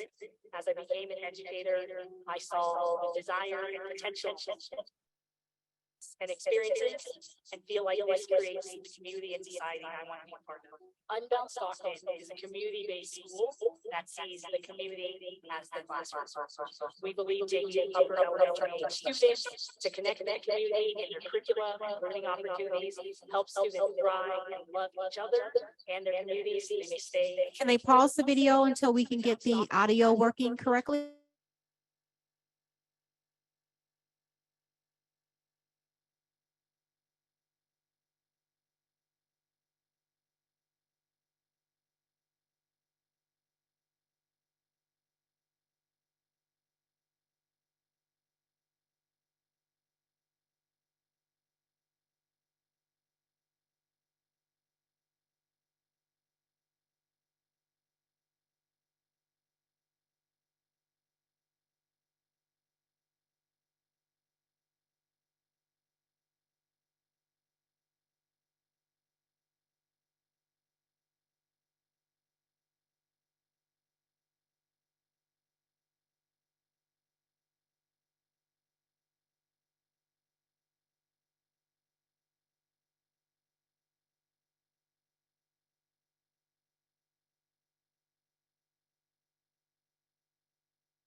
I've served as a teacher, school administrator, school union representative, and accreditation lead. As a former elementary, middle, and high school teacher who has worked in both local district schools and charter schools, Unbound Stockton is a unique opportunity that benefits students, educators, and our entire community. Next slide, please. I'm proud to speak to you today on behalf of our board, a group of local leaders, all parents with backgrounds in education, finance, community engagement. This diverse team humbly submits this community school model for your consideration. Next slide, please. The roots of Unbound Stockton is our community, including the group of educators who developed our vision and the team that has held 4 years of community conversations, collected survey data from hundreds of families, and listened to educators, parents, and even students about their desire for a school that prioritizes connections with diverse peers and community learning opportunities.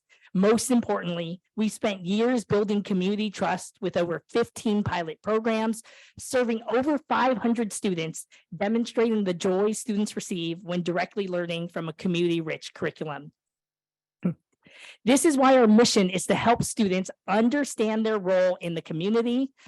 Our students will develop the knowledge, skills, and experiences to create a community where everyone thrives. Unbound students will learn directly from our community and in turn be future leaders who love, stay, and invest in Stockton. Unbound students will not just come from one neighborhood or school district, but rather be reflective of the diverse community demographic of our city. These students will have essential experiences at a single site, 4th through 8th grade school, during the formative years when students can struggle and disengage. It is critical to introduce community experiences to these students, help them establish their identities, and encourage exploration and choice. Students introduced to more opportunities and industries will more likely be successful and motivated to return to their high schools of choice, whether that be SUSD's Pacific Law Academy, Health Careers Academy, or their large comprehensive high schools. Unbound students will thrive in their local public high schools. As a small school, Unbound will serve 300 students coming from neighborhoods across Stockton. This diverse by design model, seen in communities all across the country, will include students from other districts, homeschool students, other charter school students, and private school students who would enroll in this SUSD authorized school. In the last 4 years, we've seen tremendous demand from families that reflect this exact diversity, and they are part of the 500 plus community support signatures we have provided in our charter petition, including signatures of almost 20% of our interested first-year enrollment who do not currently attend an SUSD public school. Located near downtown Stockton, our location will provide equity of access to diverse families while providing educational infrastructure for an area experiencing new housing and investment growth. We have already drafted a preliminary lease with the former public school space leaving this fall, allowing us to fill the void by their exit from downtown. Our school lives out this model by being designed around 3 key commitments. First is being intentionally diverse and inclusive school. As research shows, all students gain academically from diverse learning environments. And as you've seen, even in this room today, we've engaged families from all backgrounds in parts of Stockton and San Joaquin County. Second is the commitment to enduring success, where students develop curiosity, critical thinking, and deeper learning through interdisciplinary units, public exhibitions, and a focus on student goal setting. Finally, a commitment to active participation in the community where students apply what they learn to a weekly community experience. This is proven through our partnerships with dozens of community organizations and already actively sharing standards-aligned community lesson plans freely on our website. All 3 commitments connect in our school when they apply their learning to a problem of practice tied to an authentic community experience. Whether that be our work with sustainable agriculture with Edible Schoolyard Project or learning about the history of voting with the League of Women's Voters. We have already demonstrated the viability of our model by serving students in pilot programs. Unbound families are racially and socioeconomically diverse, including students with identified disability and language needs. Our model resonates through our strong focus and commitment to diversity as a fully inclusive school. As a model rooted in community, we see additional public value for Stockton Unified through the creation of community partnerships and actively sharing that knowledge with other schools, addressing the brain drain by keeping students in our city, while also preparing future leaders both in their home high schools and beyond. Our charter petition, you can click through to the next slide.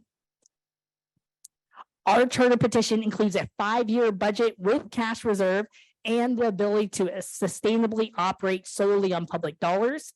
The excitement of this model includes raised funds, includes almost 100,000 locally raised to support this type of learning. Finally, the standards aligned curriculum students will learn will be a cross section of industries and experiences that we spent the entire year aligning with successful ed reports, vetted curriculum, and dozens of community partners. This is further seen by our 80+ letters of support from community organizations and leaders, and over 500 letters of support from families and community members. We offer Unbound Stockton as an innovative model that students can come and learn together as one united community and make a commitment of partnership to you to share our learning, our resources, our opportunities. We do not strive to be a single solution, but part of a collaboration so all our community students can thrive.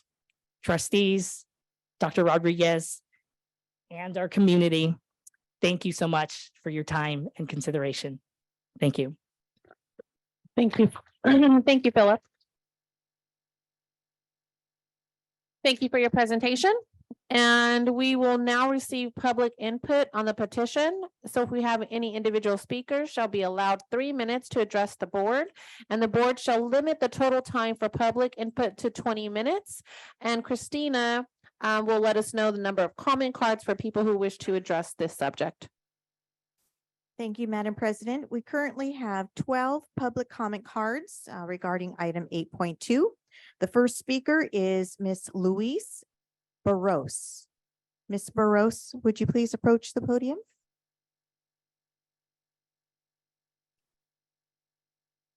Good evening, trustees. I'm here from CSEA. We're the union that represents classified employees in Stockton Unified. I'm here to urge this board to ultimately reject the charter petition from Unbound.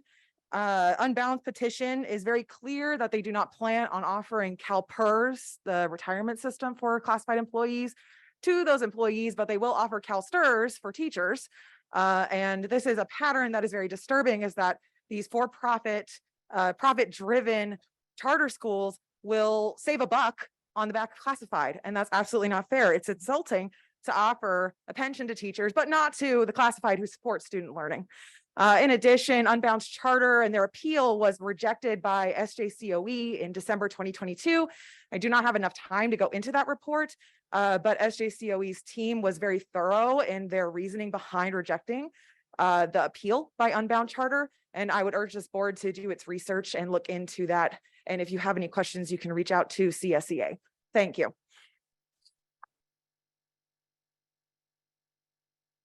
The next speaker is Emmanuel Norman.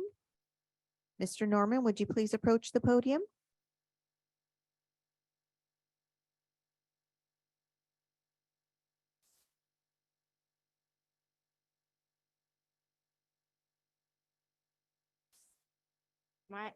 My name is Emmanuel Norman, and I have been to the past 5.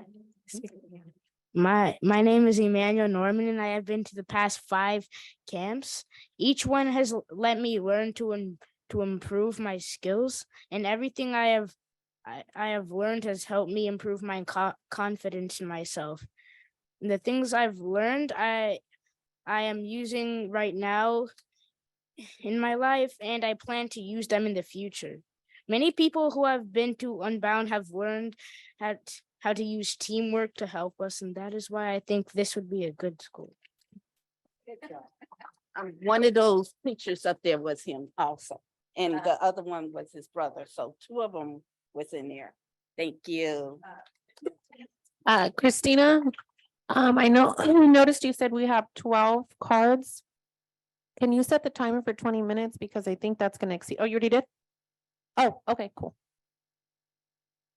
The next speaker is Tracy Lilu Bucio.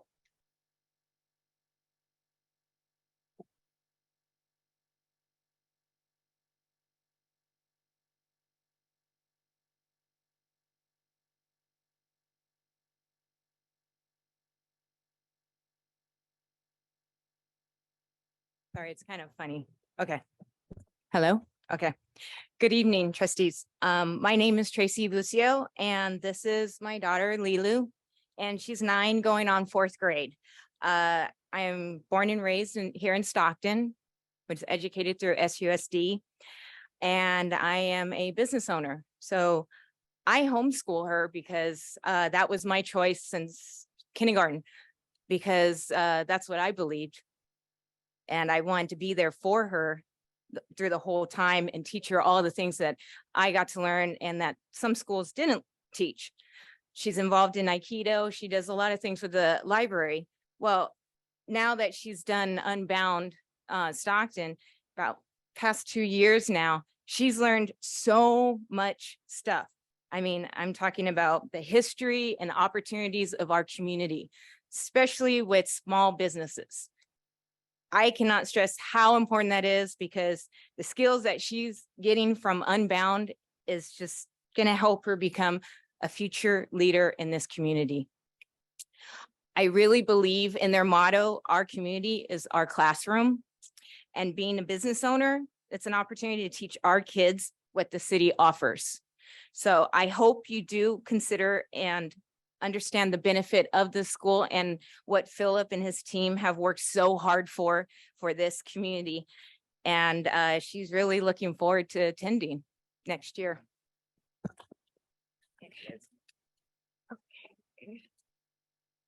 My name is Lilu, and I learned to be a maker and learn peace and unity. And I want to attend to the school, and I hope it will be fun. Thank you. The next speaker is Mr. Harpreet Shima.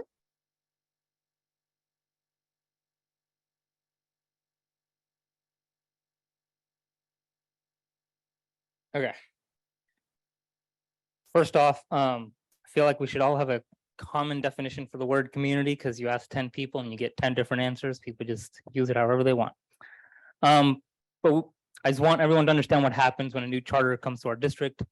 In California, the money that gets set aside for each student's education goes with them if they leave a public school for a charter school. That means our kids' schools would lose funds that they rely on to keep buildings in good shape or pay the staff. And on top of that, our public schools are committed to helping all kids, including those with special needs and those who are English learners.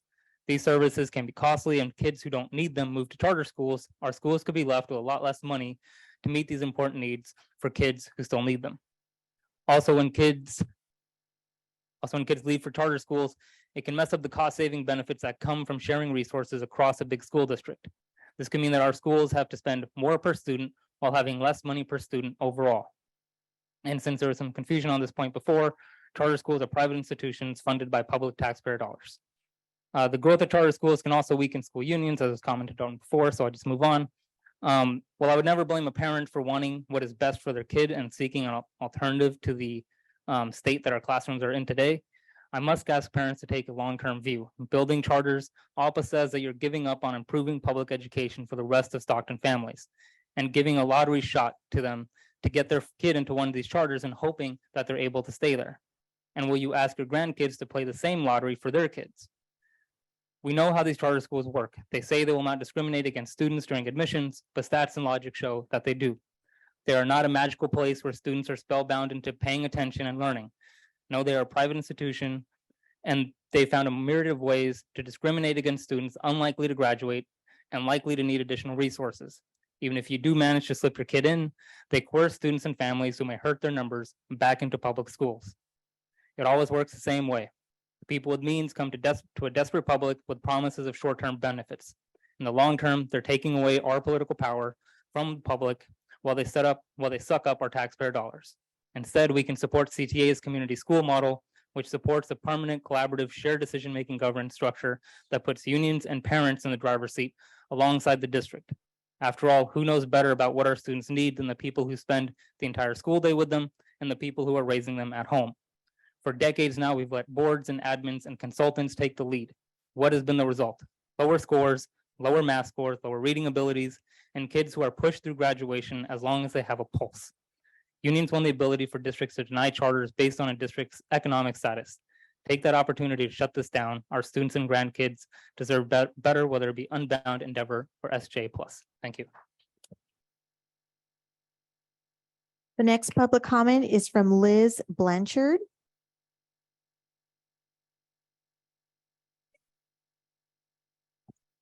Thank you, and President Flores, honorable trustees, and welcome to our county Superintendent Michelle.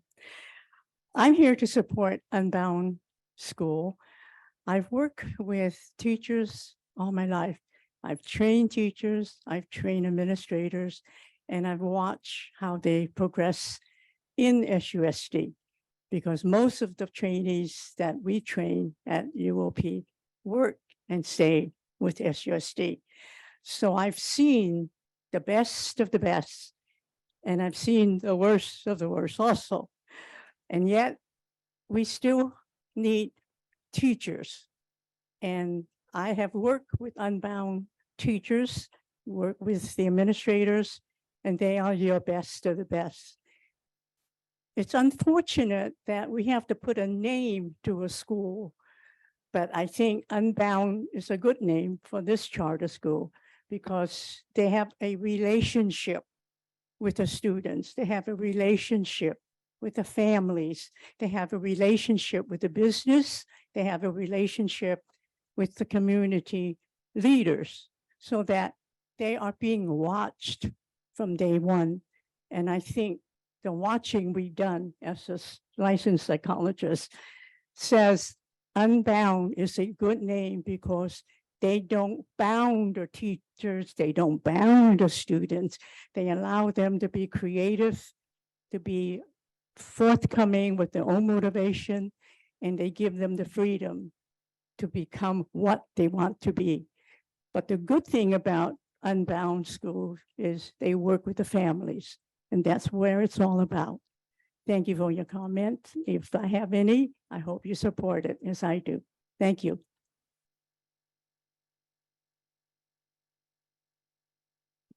The next speaker is from Bruce Roberson.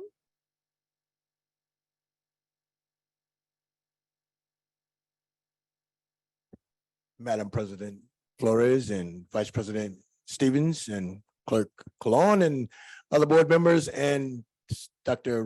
Rodriguez, our superintendent. So my name is Bruce Roberson. I'm a 20-year educator from Stockton. Since retiring 2020, I've proudly served as the chair of the NAACP Education Committee. During my tenure, I've had many conversations with district administrators and staff to address the needs for progress in the outcome of students.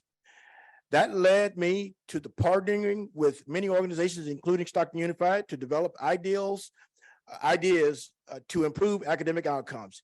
It has been an honor to serve with many of you, working side by side to create a better education system for our kids. Tonight, I'm speaking on behalf of Unbound Stockton and the parents excited about Unbound program who want their kids to attend our community school. Like all parents, they want the best for their students. And you can give them this opportunity to be part of something remarkable by approving Unbound petition. Like you, Unbound Stockton believes our students thrive with more educational opportunities. As a leader in creating educational options for Stockton students, SUSD over the last 20 years has developed successful programs in small learning communities such as Weber Tech, Health Career Academy, Merlot, SECA, to name a few. Unbound Stockton will offer a small learning community of diverse students that seek to enroll from across multiple school districts and areas across the city, specifically serving grades 4 through 8. and emphasizing community engagement.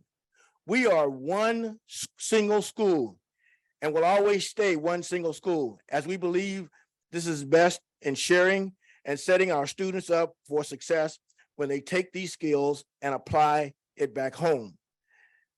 This teaching and learning model is intended to be shared and learned upon, and not just by us. Dr. Rodriguez, I'm grateful for your listening tours of each area to hear directly from students, parents, staff, and community, and learn what the priorities are.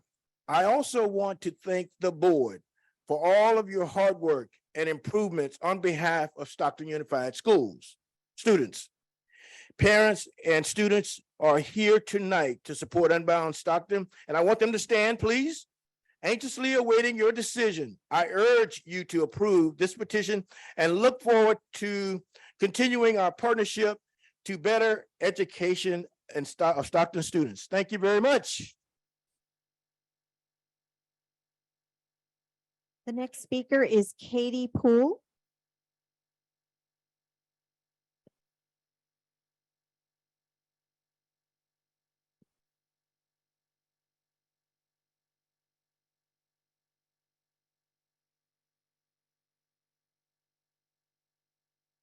Hello, thank you for letting us speak today. My name is Katie Poole. I'm previously with WorkNet, worked as an analyst there with our business community very closely on giving them small business loans and grants through the COVID crisis. I am now an analyst at our correctional health inside of our county jail. All that to say, I'm part of our community. I try and make a difference wherever I go. The people who know me, I think, can attest to that. And well, you don't know any of them, but you see me here now. But what I really think about Unbound Stockton is that it is a chance for Stockton to show how much you care about our community, about our future. And yeah, there's a lot of reasons that people have brought up to not approve it, but this is a homegrown program. This is someone who has a passion. Philip has this amazing passion and characteristic that he will not stop until he makes sure that everyone has an equal educational guideline. So I think it's important to give this a real look into your heart, not just the union versus non-union, not just assigning dollars, which I know is something you do have to look at, but this is one school that is created by a Stocktonian for Stocktonians to build a better future for Stockton, which I think is why we're all here today. Thank you.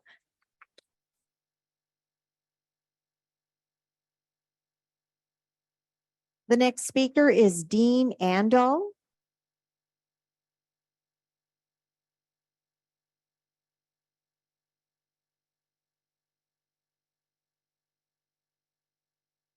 Okay, the next speaker will be Erica Cuevas.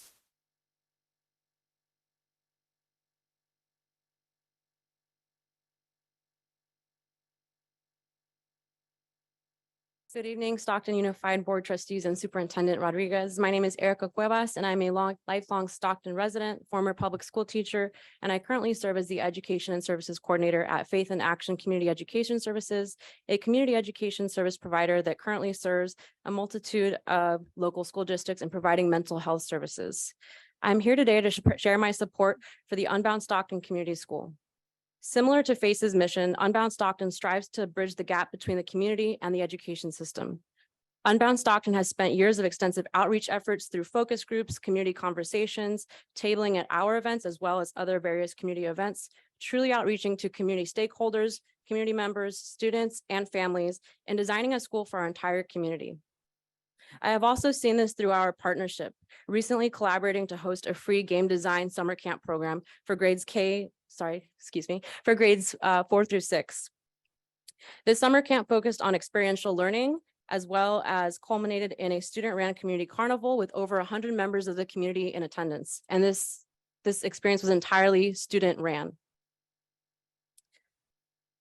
As an educator, I saw firsthand their ability to create rich educational experiences, critical thinking opportunities, as well as emphasize student learning, student agency through hands-on learning experiences and activities.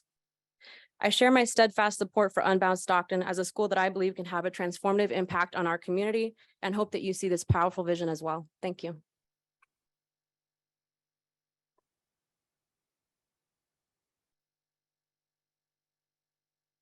The next speaker is Laura Garcia. I just want to make an announcement. We have 5 minutes left. All right, I'll make it quick. Good evening, Stockton Unified Board Trustees and Superintendent Rodriguez. My name is Laura Garcia. I'm an employee with the City of Stockton, also the owner of Terra Coffee, and most importantly, the mother of 2 children who attend Stockton Unified Schools. I'm sharing my support for Unbound Stockton Community School as someone who also supports Stockton Unified Schools and their teachers, as well as a parent who has sent their kids to Unbound Stockton's pilot programs. I've known about Unbound Stockton's programs for several years now. However, I've been very busy. And when I had the opportunity to bring my kids, even if it was just for a day, I was pleasantly surprised that my kiddos did not want to go to the snow. And they begged me to go to the last day of this program's experience, which was that they were part of a play. And they had an amazing time. They love the program, the learning, and most of all, they wanted to just showcase and show off what they do. And we were part of this pilot program too at Yosemite Street Village. We were very proud and very pleased with the turnout with the kiddos and the experience with Philip and Unbound Stockton's program. While we are very happy in our Stockton Unified School, I'm fully in support of this program. I feel like it's going to be a great benefit, and I hope that you can consider it. Thank you, Unbound Stockton, for this great experience for my kiddos.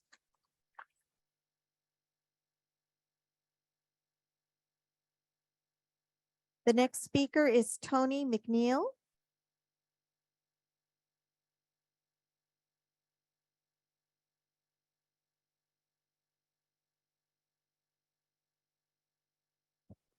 Good evening, everyone. So I won't read this. I'll make it as quick as possible as well. As I'm listening to the different public comments in regard to Unbound Stockton. First, let me say I am in support of Unbound Stockton. I had the opportunity to meet with Philip in the very beginning. So he came in, he wanted to just, really connect with me, share the vision, have an understanding of the community. And after talking to a whole lot of people, everybody kept saying, you need to talk to her. And so because I was like the community organizer, we sat down and we talked and we talked and we talked. I wanted to be clear because I wanted to make sure I understood the vision. I understood what the educational program was going to be about. I wanted to understand how it would impact my grandchildren. I'm saying all of that because I'm an executive director of my own nonprofit organization, Concrete Development. I'm a community organizer here, longstanding for the city of Stockton. I am a well-known spiritual leader, an advisor, mentor, and coach here in the city of Stockton. Hard pressed for you not to Google me and know who I am. I'm a mother. I'm a single mother. I raised 4 children. I'm a native from here. Been here 54 going on 55 whole long years. Been to a whole lot of the schools that are here in Stockton Unified School District. And with all of the moving around, I had to move my children to all of these different schools. I'm saying all of that because as I've listened to some of the comments and the things, even from individuals that don't have children, that want to reference it, when it comes to it, I've put my kids in public school. I've taken my kids out of public school. I tried homeschooling them. I put them in charter schools. And one of the things that I keep going back to in my mind is sitting at the coffee shop at Wells and listening to our new superintendent as she was letting us know that she is going to make sure we prioritize the voice, needs, and desires of our children. Our children want Unbound Stockton. Our children are asking for something that is different. Our older generation are coming up and we struggle with change. We struggle with making things new and different because it's scary. It really is. And I know that there's a lot of structural things that are here, but we need to be able to be open to new ideas and change with the times, change with our students, make sure that the educational platforms, they're adjusting and adapting. So I'm asking and urging you guys to not just support Unbound Stockton, look for a win-win solution. Look for a way to create a win-win. The school teachers are saying that there's something they need, and children are saying there's something that they need. You all find a win-win, find a solution to make everybody happy.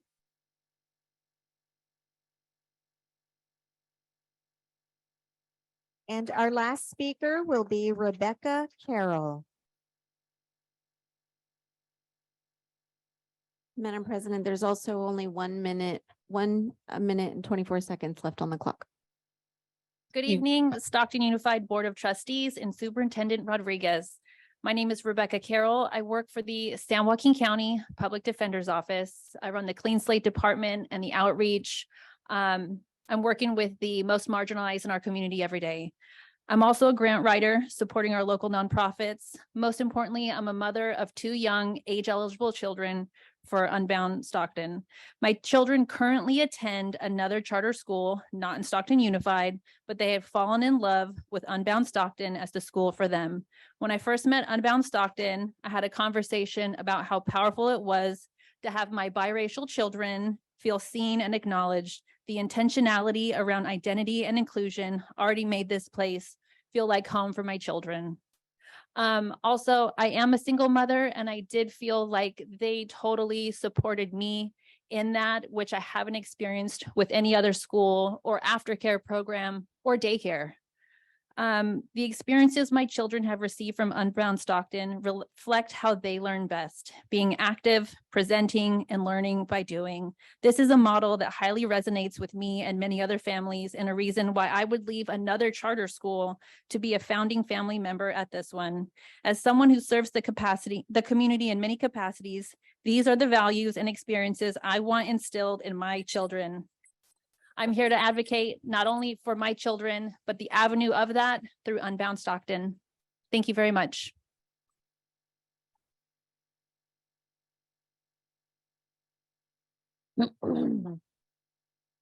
Thank you all for your comments.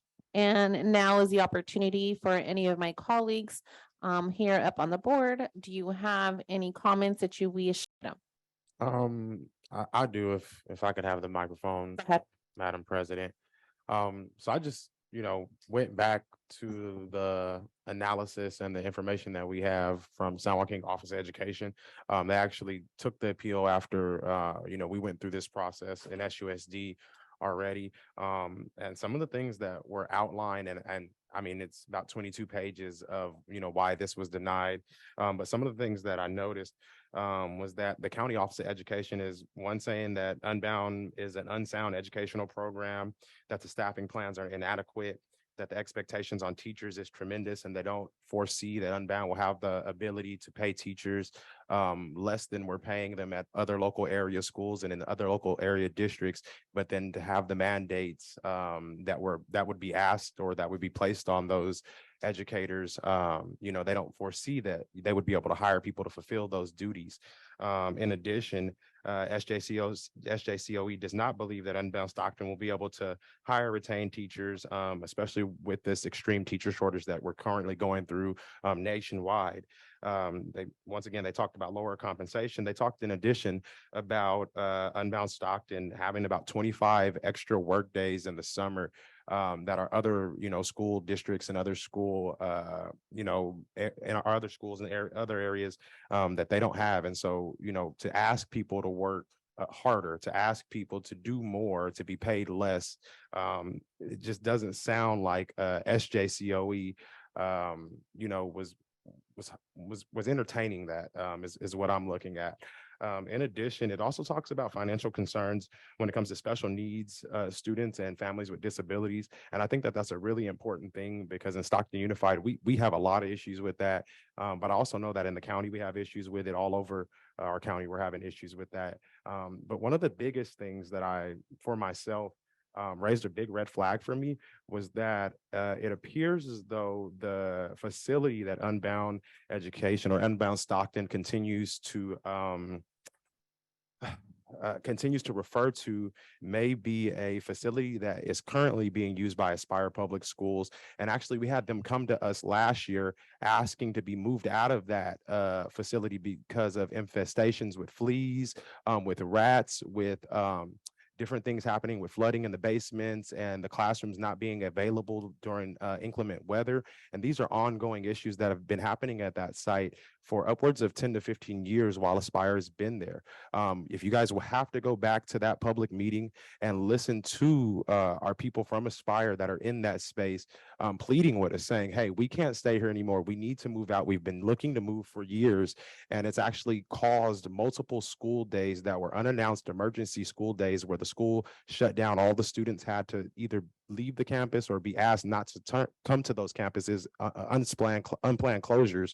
I think that we really need to reevaluate this. And this is also something that SJCOE highlighted within their analysis, that Unbound Stockton is not budgeting or providing information for monies for budgeting for improvements to this facility, or they have not acknowledged that these things have gone on. And I think it's really important that before we move forward and we get really riled up and get excited about, this opportunity, that we do the due diligence, right? And that we ensure that these facilities, that we ensure that the planning, that we ensure that all the things that are coming from SJCOE, that we are adhering to those, because there's quite a list, about 22 pages or 21 pages of reasonings as to why they denied the appeal from Unbound Stockton. And I think that a lot of those things have still been yet to be addressed in full.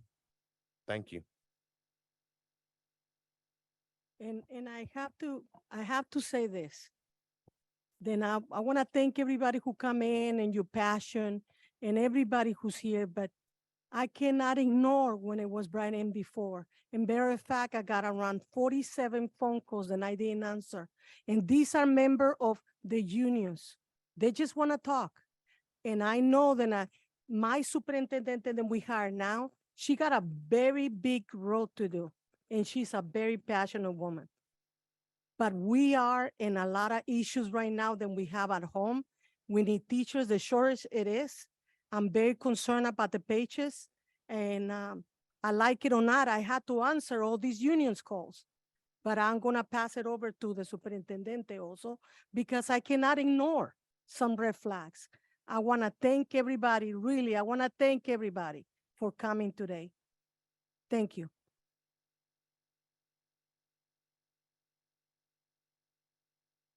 Are there any other comments or questions from our board? I just wanted to, so if anybody has any questions or wants to look it up themselves, there's a staff analysis and recommended findings for Unbound Stockton from August 3rd, 2022 on the SJCOE site. And then in addition, there's another Unbound staff analysis from December 6, 2022, which is the appeal of the charter position for Unbound Stockton and SJCOE. And I think that if anybody has any concerns or they have any questions, that, that's the place that we start with regard to the things that have been, handed down by our county office of education and their staff.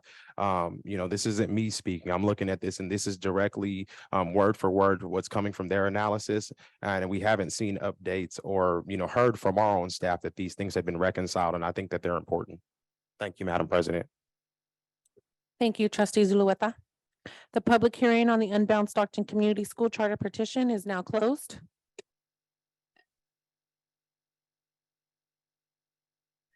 We are now going to move on to item 8.3, the public hearing for charter petition for Endeavor Engineering Academy. We will now convene a public hearing on the Endeavor Engineering Academy charter petition. Dr. Ramirez will provide a staff report at this time.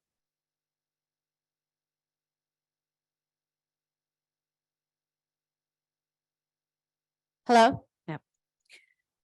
Good evening, Board President Flores, trustees, and Superintendent Rodriguez. The district received a charter petition to establish the Endeavor Engineering Academy on June 9th, 2023. The purpose of this public hearing is to determine the level of support for the petition by district teachers, other district employees, parents, and guardians. This matter will then come back to the board for final action at a future board meeting. The petitioners for Endeavor Engineering Academy will first have an opportunity to make a presentation this evening to the board regarding the petition and will receive a maximum time of 10 minutes. I would now like to invite the petitioners to come forward to the podium to make their presentation. Thank you. Thank you. Good afternoon. My name is Dean Andel, and I'm the lead petitioner for Endeavor Engineering Academy. And before I get started, this school board meeting, watching this, it reminded me, I've been on 3 school boards, and people don't realize all the time that school board members put into their duties. I respect what you do. It's a difficult job. And I think one of the things most people don't realize is that this is just the public meeting. Before this, you did a lot of other work. And so I respect anybody that runs for the school board and does this kind of public service. And I'd also like to welcome Dr. Rodriguez to Stockton. And I'll begin now.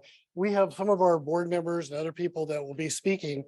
Who's handling the slides? Is there somebody? Can I just say next slide? So, does that work? Hey, that works. Okay. So what we're proposing is a 7 through 12 CTE, which is Career Technical Education Public Charter High School. It'll be located in the downtown Stockton area with a maximum enrollment of 500 children at full capacity. In the petition, it shows year by year how many students that we want to phase in, and we start with 7th, 8th, and 9th graders for a purpose. And that next slide. And one of the reasons we do that is we assume, given the current data for most of the school districts in San Joaquin County, including Stockton Unified, we assume that most of the 7th, 8th, and 9th graders are going to be far below grade level in math and English. It's a big part of our model is to provide extra time, at least 50% extra instructional time in math and English for any child that's below proficiency. We do that because in order to do the second part of our model, the CTE part, we need to get the kids up to proficiency by the 10th grade. Some people ask, what are you going to do with that extra time? The extra time will not be spent on direct classroom instruction, but instead on individualized instruction at the level of mastery of the child. So that would be small group instruction, tutoring, computer-based programs. And the reason for this is, and I think all of you know this, and we struggle with this in public education, but year after year, the way our system is set up, a student tests below proficiency, say in the 2nd grade, we move them right along to the 3rd grade. The 3rd grade lesson is there, but the student is still at the level of mastery of the 2nd grade math instruction. And they never catch up because they don't have extra time on the task at their level. And so in our case, we would do what the public schools do, what Stockton Unified does at each grade level, but we would be providing this extra time on a personalized effort to get their math and English proficiency rates up. Next slide. By the 10th grade, each student will choose one of 4 career pathways. These are pathways. They're 4 of 32 pathways that the state of California has articulated. Several years ago, the State Department of Education did a wonderful job on this.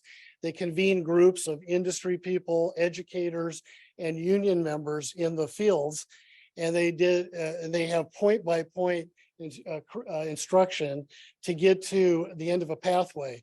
In most cases, including the 4 pathways that we envision, the pathway leads to a job industry certification, so that the student, when they graduate from high school, they get their diploma in one hand, and in their other hand, they get their certification, which can lead them to more advanced training. It could lead them to a union apprenticeship program, or it could lead them directly to a job because they'll have skills in the marketplace that they wouldn't otherwise had.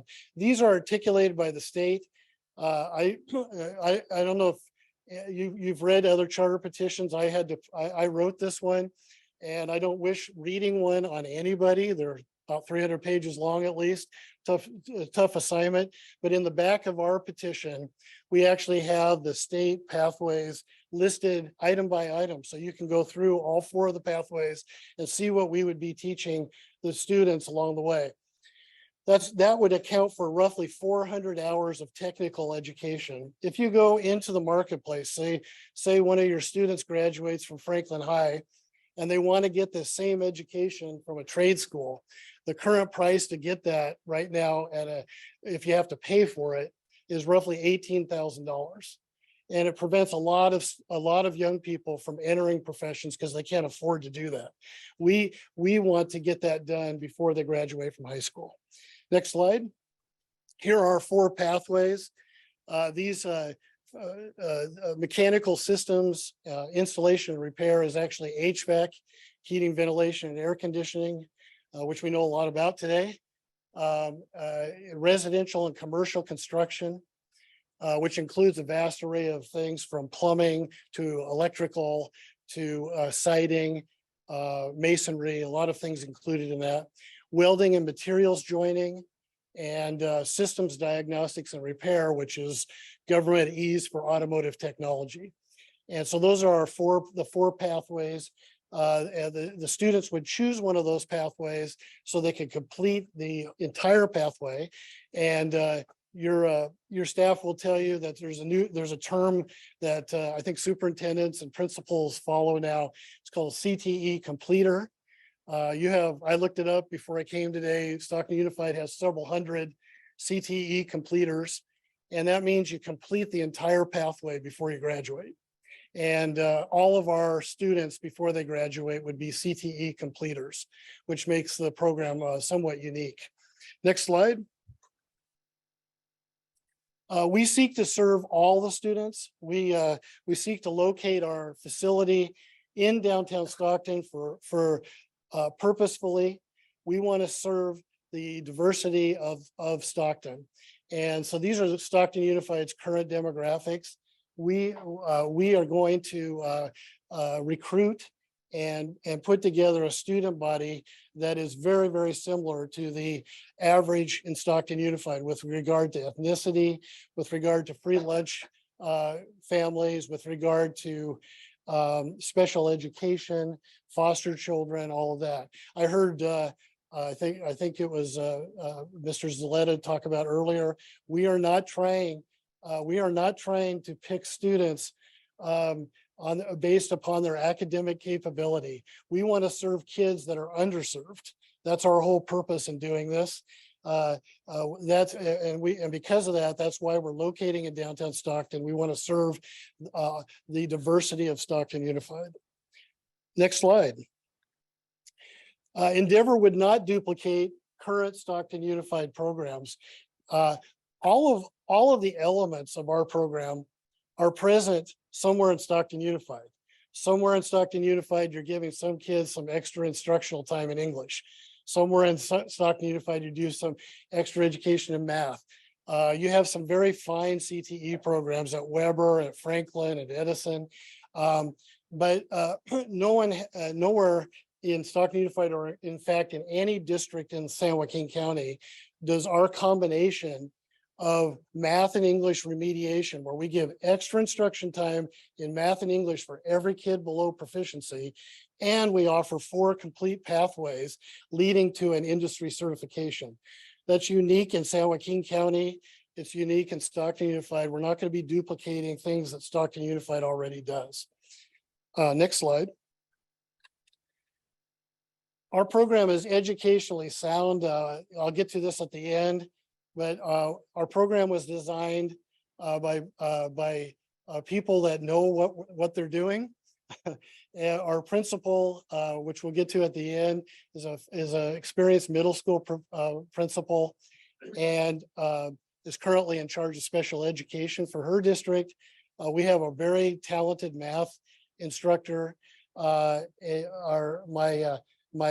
have an unpaid consultant, which is my 55-year-old little brother, Eric, who will come up and speak later. He is in charge of automotive technology at Columbia College. He's had a whole career in CTE education. And so, and I and many of our board members have been public school board trustees. I've been on 3 school boards. We have other school board members that have been on various school boards, including yours. Steve Smith, who's here tonight, is a former member of your board. And so we have a lot of education experience. We're not trying to create a newfangled educational technique. What we're trying to do is combine elements of a rigorous education in one school so that the students have economic opportunity and options if they don't want to go to college. And so I'll get to that in a minute, but some of the elements, we can talk about many others, but some of them are time on task. I think every school board in the state should be spending more time on this. If you want to improve your math scores, if you want to improve your English scores, you really need to spend more time on it. And unfortunately, in most schools in California, it's one period and you move on, especially in mathematics. So we put more time on task. We use state approved curriculum. I don't think you would find it to be any different than what you already provide. Is that 10 minutes? Okay, I'm gonna skip to the end. Next slide, I just want to show you one slide because this was of interest to the school board members. We would have a negligible financial impact on Stockton Unified. We tried to reverse engineer some of the petitions that had been approved by the County Board of Education and some that weren't, and use their technique. One of the things that I hope we can get by in this analysis, maybe for these two charter petitions, and I realize you have a new superintendent, new board, new finance people, but in the past, some of these charter petitions have done really inadequate financial analysis in telling the school board members how much it was going to cost the district. And by that, I mean, they just take the number of students and multiply it by the ADA, which is the revenue line. And then they tell the school board, this is going to cost you this much. They don't talk about the expense line. And so we've gone through and done that. You don't have to pay teachers. You don't have to pay teachers' pensions. You don't have to pay teachers' health benefits. If you go through just that, you're over 40% of your budget. You don't have to pay for books and supplies, computers, lots of other things. So these, we did this kind of math for you. We divided it, the cost, the net cost, which is 861 million or 61,000 at final build out, and we divided it into your entire budget. It comes out to 0.1% of Stockton Unified's budget. This is not going to be any harm to your budget. And so I'll stop there because I know other people will be coming up and talking. Thank you very much. Thank you, Dean. Thank you for that presentation. The board, we will now receive public input on the petition. And if there are any individual speakers, you shall be allowed 3 minutes to address the board. And the board shall limit the total time of public input to 20 minutes. Do we have any public comments? Yes, Madam President, we have 12 public comment cards. The first speaker is Josh Kemp.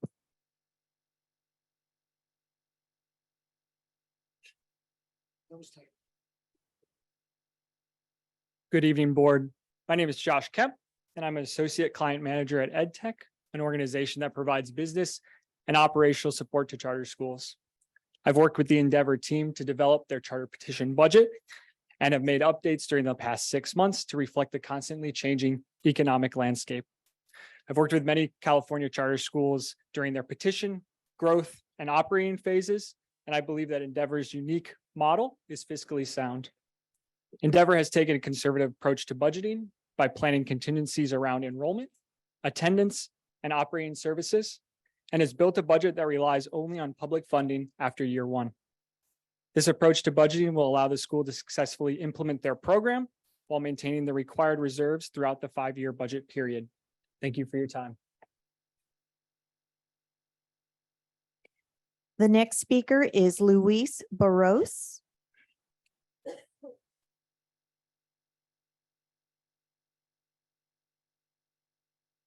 Good evening again, trustees. Again, on behalf of CSEA union members working in Stockton Unified, we urge the board to ultimately reject Endeavor's petition. Like Unbound, Endeavor's petition states, and they said the quiet part out loud, you don't have to pay pensions, save a bunch of money. Okay, classified and certificated deserve pensions. We deserve retirements. You know, they're not going to offer classified PERS, but they will offer certificated STIRs. Again, this is unequal. How are you going to offer the teachers a pension, but classified not? Do classified work less hard and less important? That's the sense that we get when we see that you're divesting from CalPERS. I also want to urge the board to read this presentation with a critical eye, because if you do, you'll notice how Endeavor has oriented itself towards the community and its students. All charters, and Endeavor is no exception, view students as a line item on a budget sheet. It's a revenue stream. They're not people with dreams and families. They're investment opportunities that require a return. Public education orients itself towards students as whole and complete people who are entitled to a free education. And the people who provide that education, whether they be certificated or classified, but again, I speak on behalf of the classified here, deserve a living wage and a solid retirement. Charter schools have gotten very good at co-opting the language of social justice to sell themselves to a community, to say that we can better serve the underserved in Stockton. And I want the board to notice that there is a humongous gap between what charter schools promise in terms of social justice and what they actually deliver. There is a huge gap. And for these reasons that we ask the board to ultimately reject Endeavor's petition. Thank you. The next speaker is Sachum Tang.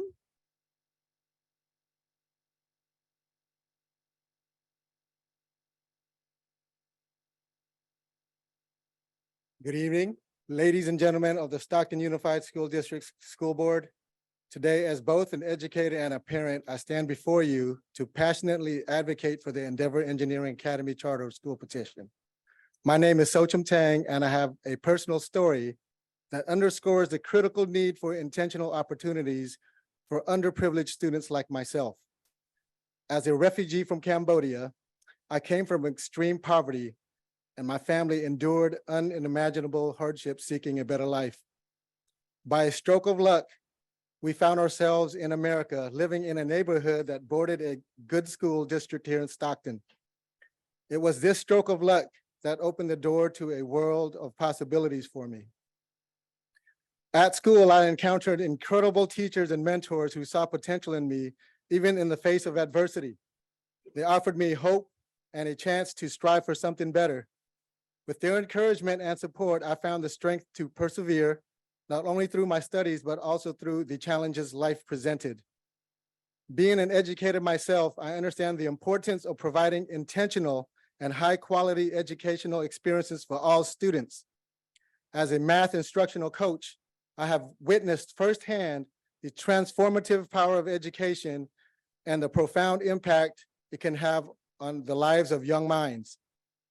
As a parent of 4 children, all of whom have attended Stockton schools, I have seen the immense value of schools that prioritize excellence and empowerment. 2 of my children have already graduated and are now attending 4-year universities, realizing dreams that once seemed impossible. But I am fully aware that not every child is as fortunate as mine. Although my opportunities were a result of chance, the opportunities for my children were by design. I firmly believe that every child, no matter their background or circumstances, deserve access to an education that can unlock their potential and open doors to a brighter future. The Endeavor Engineering Academy represents a bold and intentional efforts to provide underprivileged students with the opportunities they deserve. By focusing on engineering education, it equips students with the skills and knowledge they need to thrive in a rapidly changing world. I have seen firsthand how great schools make a profound difference in the lives of students, and the Endeavor Engineering Academy will be no exception. By supporting this charter school, you will be investing in the future of our community. You will be giving hope to students who might otherwise never have the opportunity to dream beyond their current circumstances. As an educator, a parent, and a witness to the transformative power of education, I urge you to support the Endeavor Engineering Academy Charter School petition. Let us come together and build a future where every child has the chance to shine, not merely by luck, but through deliberate and compassionate action. And I thank you for your time and consideration.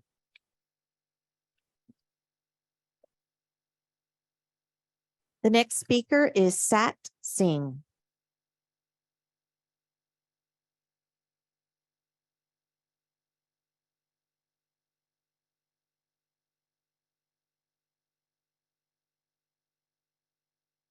All right. Good evening, honorable board members and Superintendent Rodriguez. Welcome to Stockton. My name is Sat Singh. I was an educator in San Joaquin County for 11 years, and I'm currently the regional director for CCSA.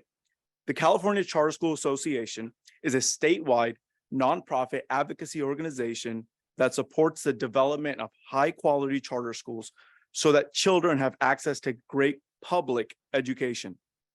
Our development team has worked with both Unbound Stockton Community School and Endeavor Engineering Academy and has reviewed the submitted petition and determined that it meets all requirements of the law. Our organization advocates on behalf of founding teams that demonstrate the commitment and capacity to operate academically successful schools. Both schools proposed are well prepared to operate a high-quality public school that are uniquely designed to serve the interests of the Stockton community. We value your hard work and understand the challenges that this new board and Superintendent Rodriguez are trying to overcome. With budget issues and the hard work you are taking on to improve district governance practices, we know the road ahead is not easy. However, as you do the hard work to make SUSD a successful district, the interest of students and parents should always be on the forefront of any decision-making. These charter schools have positive things to offer families right now that can help improve life outcomes for students in the Stockton community. They can provide innovative programs and focus areas like CTE and social emotional learning that the community has shared that they want as options to choose from. We believe by welcoming these schools into the community, not only will they serve the students who attend their schools, but they can also help create a stronger school system through collaboration and shared learning from new and different practices. In closing, both schools are qualified and prepared to open much needed schools designed to serve the unique and individualized needs of the Stockton students and their families. For the reasons articulated and for the benefit of all Stockton young people, I urge the Board of Trustees to approve these petitions. Thank you and best of luck with the upcoming school year.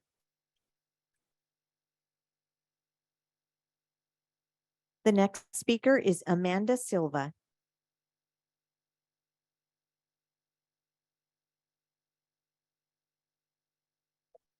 Good evening, Board of Trustees. Hello. My name is Amanda Silva, and I'm speaking in support of Endeavor Engineering Academy. As an educator who was able to break the cycle of poverty, and as the wife of a blue-collar worker, he's a welder, I'm excited to be a part of an innovative program that offers opportunities to our marginalized families. I look forward to helping bring this vision to fruition. Thank you. The next speaker is from Dr. Angela Pasquale.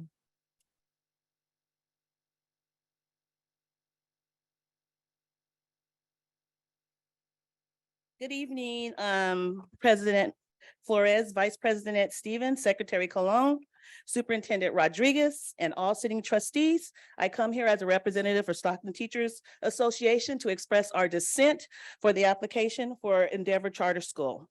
This application is built on the premise that Stockton Teachers Association, in collaboration with SUSD, has no plans to build upon the CTE efforts presently in place. Additionally, the Endeavor Plan mentions the need for additional math instruction to address gaps in math achievement. The plan characterizes the district as ignoring the need to address math achievement by our students. I beg to differ. We, as a district, have extended day offerings at all high schools to provide students with the necessary support to increase their math readiness. In addition to these options now available, both virtual and in person at our high schools, in person to our high school students, elementary and intermediate students will have options available via our newly expanded ELOP programs. The curriculum department, along with administration and teachers, are working to increase the efficacy of Tier 1 and Tier 2 instructions at area schools. These efforts are supported by the PLC process that up to 500 members of SUSD staff and teachers committed to earlier this summer as part of our collective focused efforts to address students' needs in an expedient manner. Furthermore, the application refers to the use of individualized programs to include computers and small groups to address gaps in achievement. These phrases are synonymous for teach, reflect, and reteach model that speaks to the need to let student performance data drive instructional decisions, not a new model. Recently held local community meetings had a common thread: build the capacity of SUSD within SUSD. We are in a prime position to do so. We have a new superintendent that has plainly stated that we will move with intention, with student needs as a guide in a thoughtful but urgent manner. We have committed leadership in CTE with the goal of growing access to more CTE options at SUSD. Teachers signed up in droves for a 2-year commitment to increase the literacy of our students, resulting in the need for an application process. We have teachers with multiple talents. Their application said their teachers have multiple talents. We have multiple talents here. That is to say that they can teach, coach a sport, lead a club, while also working collaboratively with parents. Our counselors are capable and with district leadership have the capacity to build alliances with the trades along with San Joaquin Delta College and SJCOE to offer these pathways to our students without opening yet another charter school in SUSD boundaries.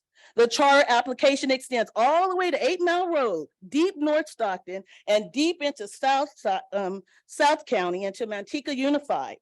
But yet the application is presented to SUSD.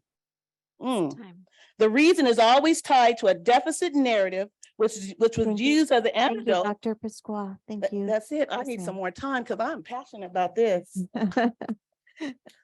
Thank you, Dr. Pasqua. Thank you, Angela. The next speaker is Dale Fretchen.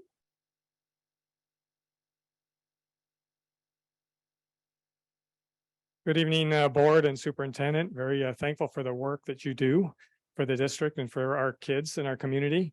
My name's Dale Fritchen. I'm a former school board member for 8 years on Manteca Unified, as 3 years as the president, and also served on Stockton City Council. So I know this community. I'm a part of this community. I love this community, and I am happy with my service to this community. I won't take a long time because I know, being in your seats before, that the ears will not hear what the rear cannot persevere. So I'm just to say very quickly is that I wanted to counter one thing I heard tonight is that we look at kids as a line on a budget sheet. And for me, I'll speak for myself. I don't.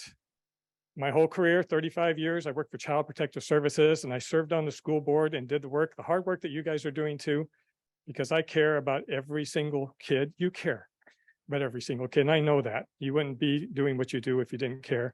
And I want to tell you, we care about every single one of these kids. That's why we're doing this. We're not making any pay for it or anything off of it. We just care about doing good for the kids here in this community. And I want to thank you for your service. Thank you very much. The next speaker is Gary Christopherson.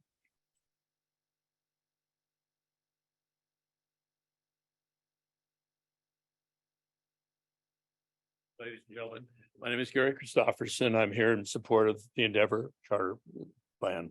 I'm a Stockton native. I started in South Stockton, Jackson schools. I went all through Stockton schools, through Stagg, then went away to college, went away to Stanford where I got an economics degree, and then I went to UCLA Law School. I'm a retired lawyer. I'm here not with any purpose other than to see Stockton improve and to see kids served. And I think that's what this Endeavor program will do. My wife also is a Stockton native. My daughter went to Stockton schools and on to college.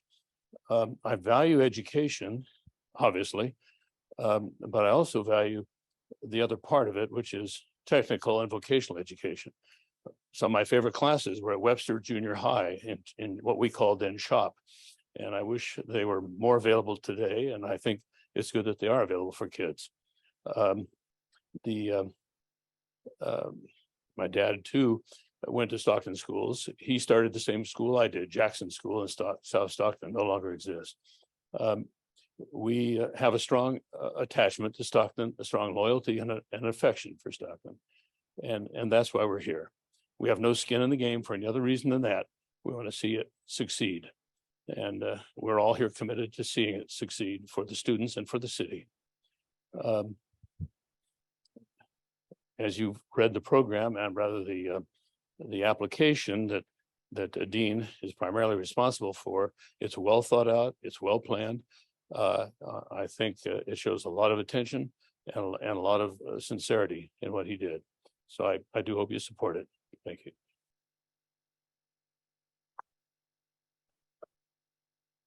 The next speaker is Patrick Velasquez.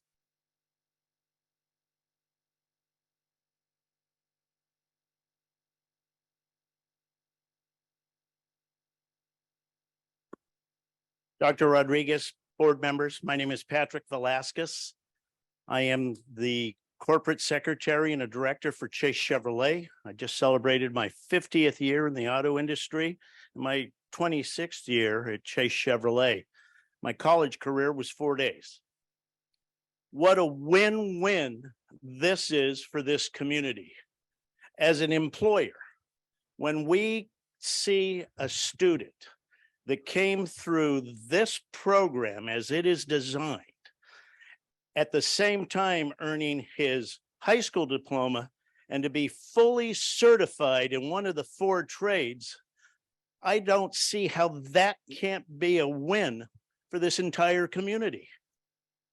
I would put that person at the top of the list because they showed the work ethic and the desire to succeed.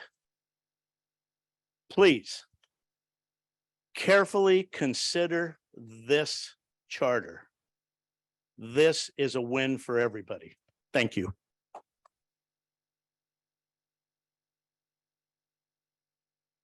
The next speaker is Jill Fritchen. Hi, good evening, board. Thank you for allowing me the opportunity to speak. I was born and raised here in Stockton, California, and went to schools in the county.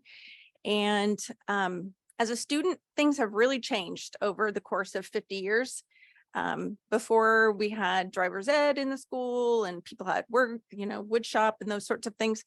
And we've gotten away from that. As I graduated from high school, many of my friends did not go to college. They had been prepared for different automotive things in school and were excited to venture off into that avenue of education. I served on the County Office of Education board for 6 years. And one of the things I really enjoyed about that was that we helped children learn outside the 4 walls of a classroom. There was a lot of charter schools there and a lot of different ideas, and I really enjoyed that opportunity. I've also worked for Human Services for the past 33 years. Every person in Stockton is very, very important. And it's important to me that I see people win and have the opportunity to be their best self. I think this is a great opportunity for kids, and I hope that you will research and decide that this is the best opportunity for some students in Stockton. Thank you. The next speaker is Mr. Steve Smith.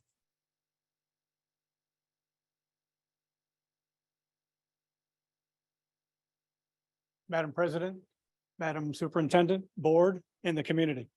My name is Steve Smith. I've lived in Stockton since 1972, with 4 years serving the military in between that. I started a small business at the age of 25, best education I ever had. And I currently am in the chemical business and have been for many years. What makes Endeavor very different? Our diverse board is one of them. We have people on our board who are leaders in these industries: law field, accountants, former school board members, construction, business owners, auto industry, educational industry, police force, and it goes on. Not only are these people key in their industry, they understand what it is to hold people accountable. They are going to hold Endeavor accountable to the goals and visions that you've been hearing so far. When a student comes to Endeavor, sometimes they may show up 1, 2, or 3 years behind their grade with English and math. And Dean talked about this shortly. We have solved that problem. And when I was on the board for 8 years at Stockton Unified, and I searched with all the schools all around the United States, I said, we have a gap. We have these students. How do we get them caught up quickly? The number one thing that kept popping up was longer school days, and it's mandatory, not an option, by the way, mandatory for English and math. That's the fastest way to do it and the most efficient way. The third thing about it is college and career ready. Yes, some of these students will come to our school and they will want to go to college, not go into a career, for instance. But the thing that they have is they'll have a degree and they don't need any remedial education before they go to the college because they will have it all done here at Endeavor.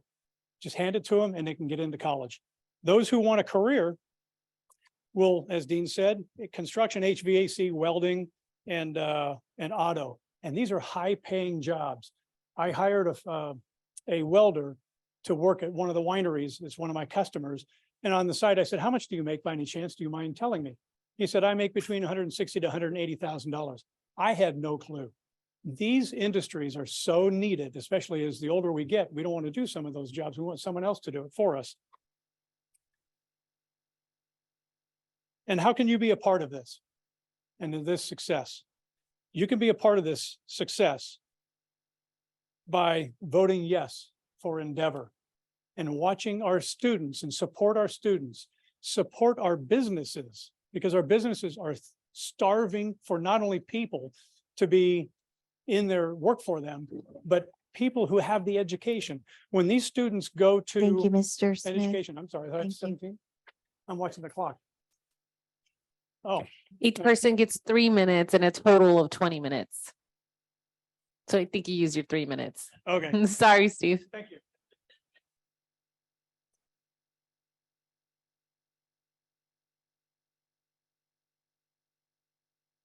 We don't have any more time. Yeah. I do apologize. There are 2 more cards. I will acknowledge the names. You want to at least acknowledge the names. Mr. Eric Andal and Mr. Dean Andal. And I do apologize. We ran out of time. Are there, I just want to thank the public for your comments. And are there any other questions or comments that our trustees would like to speak on? And if we can just limit your questions or comments to 1 minute, please. Yes, I would like to do first. Go ahead. And I would like to thank everybody who came in. And I do respect everybody who come in. And Mr. Joe Fresh, and I know you for a long time. And thank you for coming, and thank Steve for coming also. Everybody who come in, thank you. Thank you so much for coming.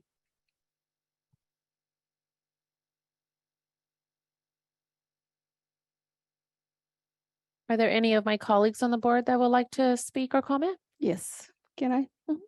I just have maybe a quick question or a comment, maybe out of the place. But I just want to thank to everyone who speak about those charter schools today. But I hear every one of you guys that you guys said that you guys want the best for all students from this district. So I'm gonna say to all of you guys, if you guys really here, come today and speak about what is best for our students. Why you guys didn't come and join the SUSD and give all those services to our students without the necessity to open a more 1 or 2 or more charter schools. Thank you. That's all.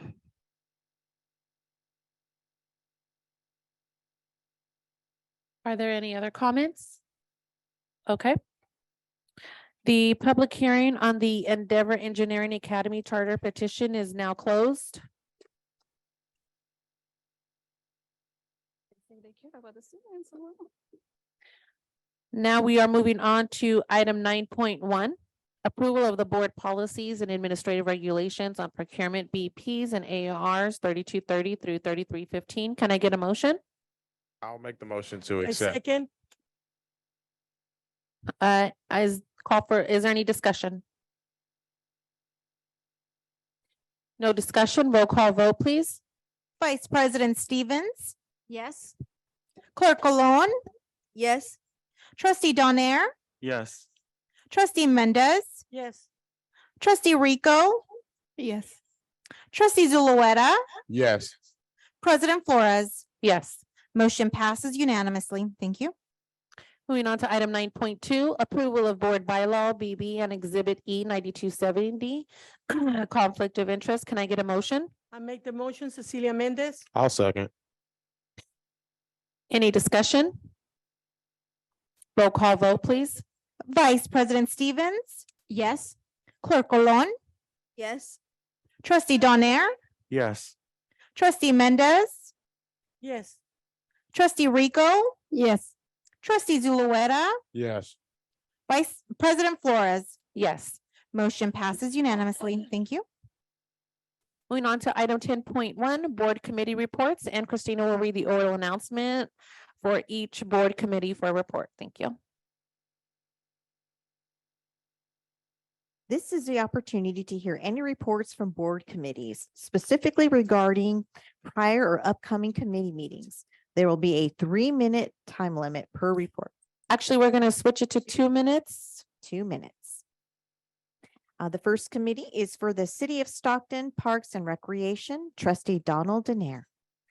Good evening, everyone. I was not able to attend the last meeting, which was this past Monday because of a conflicting schedule with another board committee meeting, but I just wanted to share a press release that was released by City of Stockton. They'll be holding a community meeting on Monday, August 7th at 6 p.m. They will be at the Seaford Community Center to discuss new playground equipment that will be installed at Sandman Park, and it will include accessible play features. All city playgrounds are designed for children ages 2 to 12 years old. Parents and families who will visit the park to use the accessible features are encouraged to attend this meeting to provide ideas that will determine playground equipment's options that will best meet the needs of our community. I think this is really good for those children who are disabled or are differently abled in our city to make sure that they are also included in the playground fund. In other news with the Parks and Recs, with the San Joaquin County is hosting the Astronomy in the Park. This is at Oak Grove Regional Park off 8 Mile. There will be, there's different events. You can find it on their Facebook page, but they usually have different viewings of different parts of constellations, planets. I think it's really fun. It's also hosted by the Stockton Astronomical Society. And then lastly, Mickey Grove's Water Park play feature is back open after emergency repairs. It is open 11 a.m. to 5:30 daily and free to everyone. Although parking fee is $5 weekdays and $6 most weekends, it'll be a really good place for our young folks to enjoy and cool down during this heat wave. Thank you so much. The next report is for the San Joaquin County School Boards Association Executive Committee, Trustee Donald Danair. I have no report at this time. Thank you. The next report is for the 3x3 Committee, Clerk Sophia Colon. Good evening, everyone. I'm just gonna briefly notice our 3x3 has been rescheduled from August to September 25th. So we were rescheduling that to September 25th here at the boardroom at 5:30. Thank you. The next report is for the 1852 Foundation Committee, Vice President Kanitha Stevens. Sure. Good evening, everyone. So the 1852 Foundation, we met to revise our application to ensure that it does align with the supports and services that our students and staff will need. We wanted to make sure that our students and staff understand that if students are going to an event, that it does become a field trip and a chaperone is required. And if it's a out-of-state trip, that it does have to come to the board. So we wanted to make sure that our students are aware, because we sometimes get applications where students will send them on Tuesday and they want money by Friday. And it's just not doable, but it's also heartbreaking for the committee to have to turn down one of our students who want to go off to do something great. So we did also start the planning process for our next fundraiser. That will be October. So look for your invitation and we'll be looking for all of you to attend our first fundraiser. The next report is for the Curriculum and Student Outcomes Committee. Trustee Donald Danair. Hello again. So there are no updates at this time, but please join the next meeting, which is August 16th, Wednesday, 5:30 p.m. located here in the district boardroom. Thank you. The next report is for English Learner EL Committee by President Angel Ann Flores. Yes, we had a meeting last week and we had a presentation from CSU Stanislaus. We are looking into what's the process and what is a true partnership with CSU Stanislaus to increase our dual language programs. They're not highlighted enough. We do have 3 dual language programs, McKinley, Kingston, and Pittman. They are all 3 different models, but we want to make them a lot stronger, make them more supportive. We are looking for recruitment as well. You will be seeing in a few weeks, maybe in about 8 weeks or so. There might, I know you said 6, we're giving a little bit of leeway by the time it gets out to everyone. A survey will be coming out to all teachers to see who has their, it was a B clad and now it's a B LE. To see who would be interested in becoming a dual language teacher.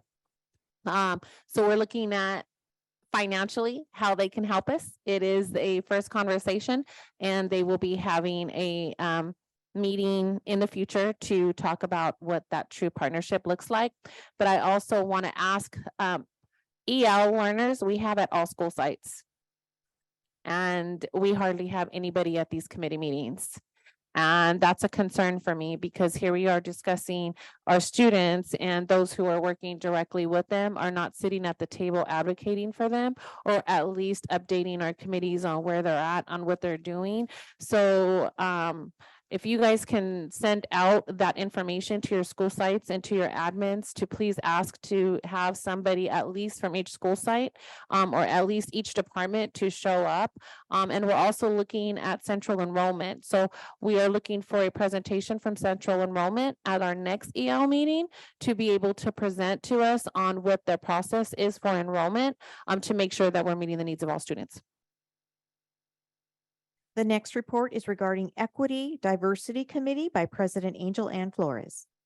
And I forgot to mention our next EL meeting is going to be 9/5, so September 5th.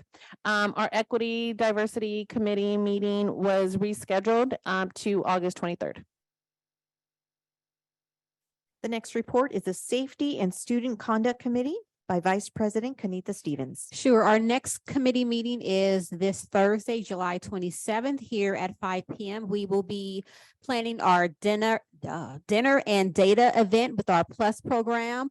Our Plus students have some really amazing data around wellness and welcoming environments at the school site. So we want to make sure that our students are able to get that information out to the community.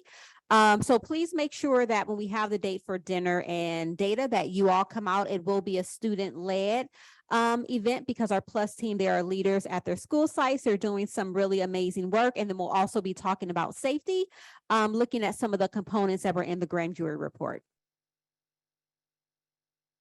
Next report is for the Board Policy Committee by President Angel Ann Flores.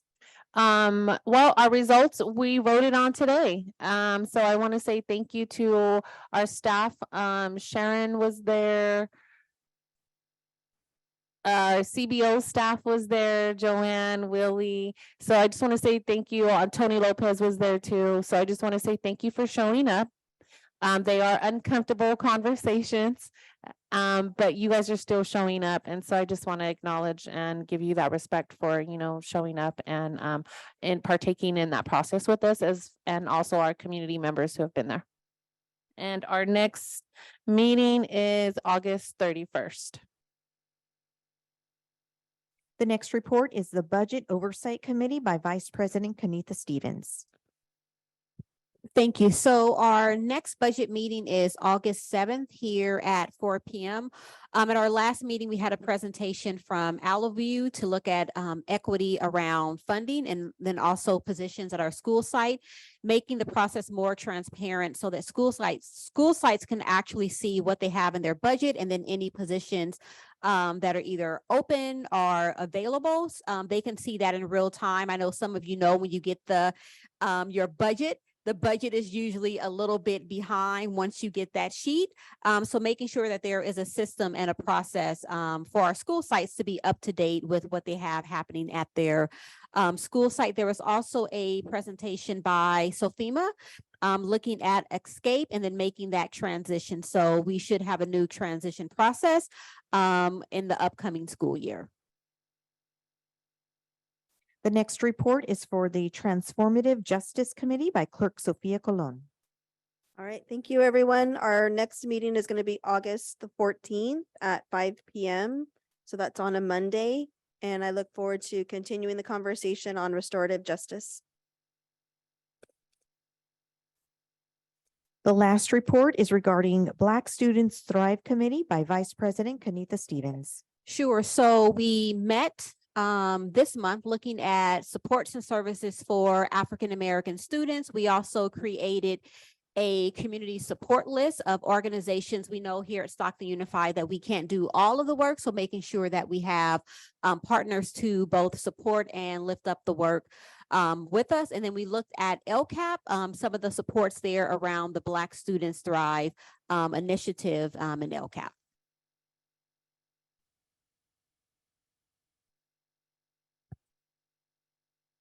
Okay, moving on to item 10.2, brief reports on trustees' activities. And again, if we can make that 2 minutes. This is the opportunity for each trustee to make a brief announcement or to give a brief report on their own recent activities at the district pursuant to the Brown Act, Government Code Section 54954.2A3. There will be a 2-minute time limit per report.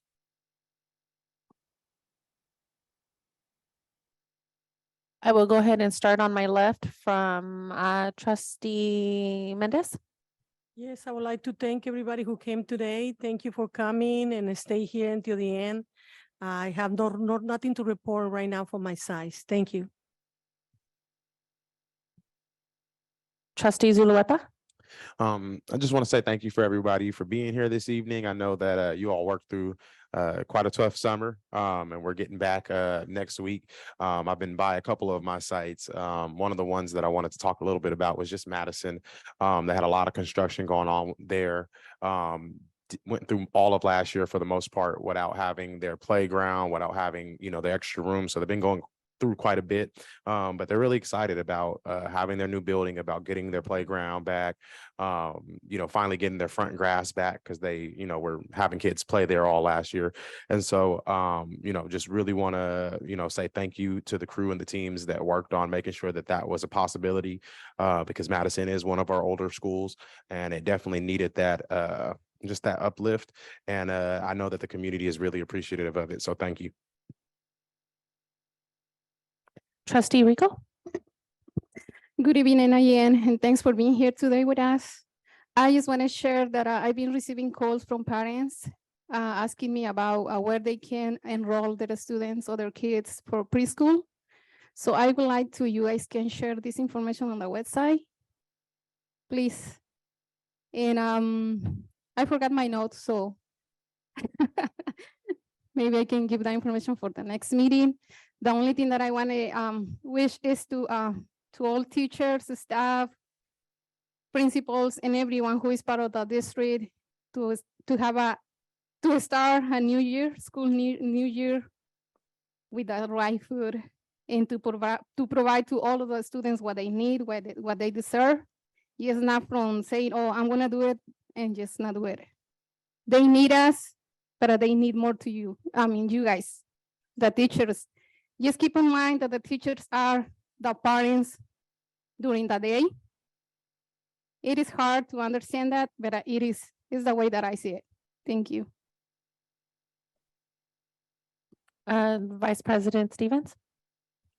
Sure. So today I had the opportunity to go out to Pacific Law Academy. They had their orientation.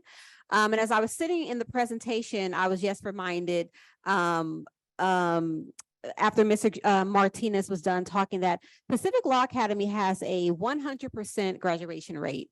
And we really need to lift up that work. I don't think we talk about that enough for Pacific Law Academy. I know that it's one of our small schools, but they're actually doing some amazing work, and we do need some stories and some coverage because we don't get to hear that all of the time. So kudos to Pacific Law Academy. I know Mr. Jurgensen was just there as interim principal, but there are some great things happening. He's also rebuilt the relationship between the University of Pacific and the Pacific Law Academy. They've been offering our students free college courses, and they are able to use those credits as well. Also at Maxine Hung Kingston, our dual immersion program, we had movie night on the 20th. It was really hot outside, but it actually worked out. We had at least 150 parents and students that came out. They were treated to free backpacks and also family literacy. So they were able to make a plan if they had a dream maybe to buy a home or start a business. Chase Bank came out and provided a really amazing presentation to our families. They were treated to free nachos, supported by the district and the board. Popcorn and a lot of other free items for our families. So it was really great just to be out in the sun with our families because our kids are still looking for something to do. Homelessness in our area, it is a huge problem. Our students are not able to play at the park because the park that sits behind Hung Kingston, it has been taken over by our transient population. So that's still a concern with our students trying to be out of the park. They can sometimes go into the skate park that's there, but sometimes it's also taken over as well. And my listening session is tomorrow, 4:30. Please come out to Stagg High School, 4:30 to 6 p.m. Trustee Donaire.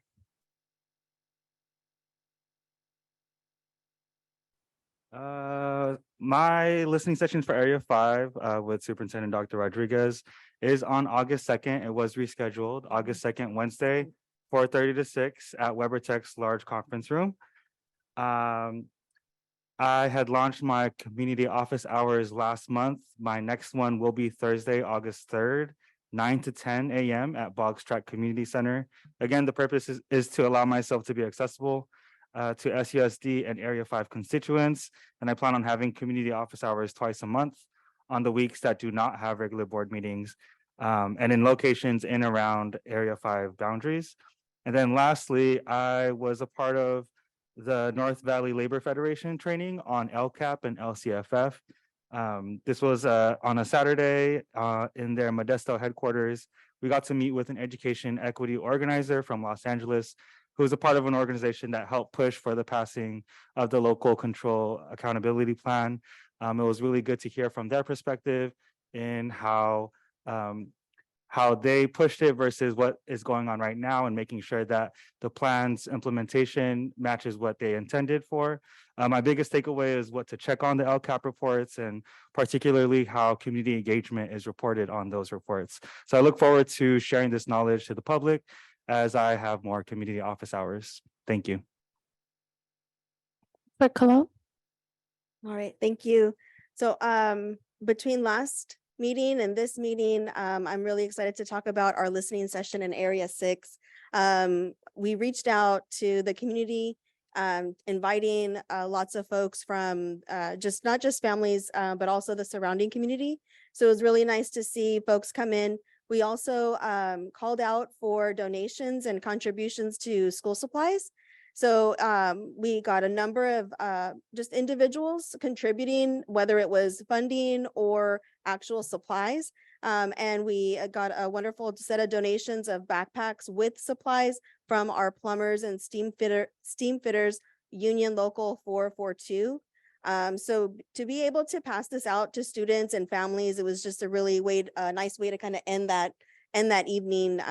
We heard from students and parents about a lot of everything. I think had to do with students. What do they want to keep at their school? What are some of the things that they enjoy? What are some of the things that they want to improve on? And so I want to also thank our young adult program, our program specialist, Mr. Bartless, Melissa Powers, program technician, and also Elizabeth Swayze, vocational technician, who helped to pass out our supplies. So it was like a team effort that evening, and it was really exciting to see that come together. I also want to just make mention that at the Mexican Heritage Center, there's a display of community. Barrio Chivo is a longstanding community. It's part of my family. It's a point of emotional pride for myself. It was really wonderful to visit that display. We also had collaboration with our Cindy Wildman and collaboration with Gracie Madrid and others. So if you get a chance, it's still open till the end of the month. Thank you. Welcome. I just like to say, we got school coming next week, and I'm excited to visit my school sites. All of my admins have let me know when their day of all PD is going to be starting. So I'm going to be at all my school sites to get them before school starts, just to hang out with the staff for a little bit to show some support for them. Today was exciting. I was able to attend the admin meeting, PD, I don't know what you want to call it, but it was a gathering with Dr. Rodriguez. It was a kickoff. And as I walked around and talked to the staff, a lot of them had mentioned hope and that they see some light. And so that was one of the my takeaways today. They played a Scrabble game where they had to spell out a word with a tablet as is each table. And it was fun to watch. I try to help. I think I was part of the winning team because I scored like 2 letters for them, or maybe 1.5. I think the second letter came in last, but they won. It was super exciting for that. And also I was also at the El Barrio Chivo event, and Cindy is always a great supporter of Mexican Heritage Center. She is always there to help set up. And also King's School was also part of setting up that El Barrio Chivo event, and it's going to be going till the 28th. So please try to get there. And our listening sessions, I'm disappointed in my area because we only had 3 people in my area, but I was sick the week before, so I didn't get a chance to really do a lot of outreach. So I'm looking forward to our town halls, and I promise to be more involved in the town halls. I can usually gather a lot of people in our town halls, and we're looking for a strong admin for Hamilton. If you guys know one.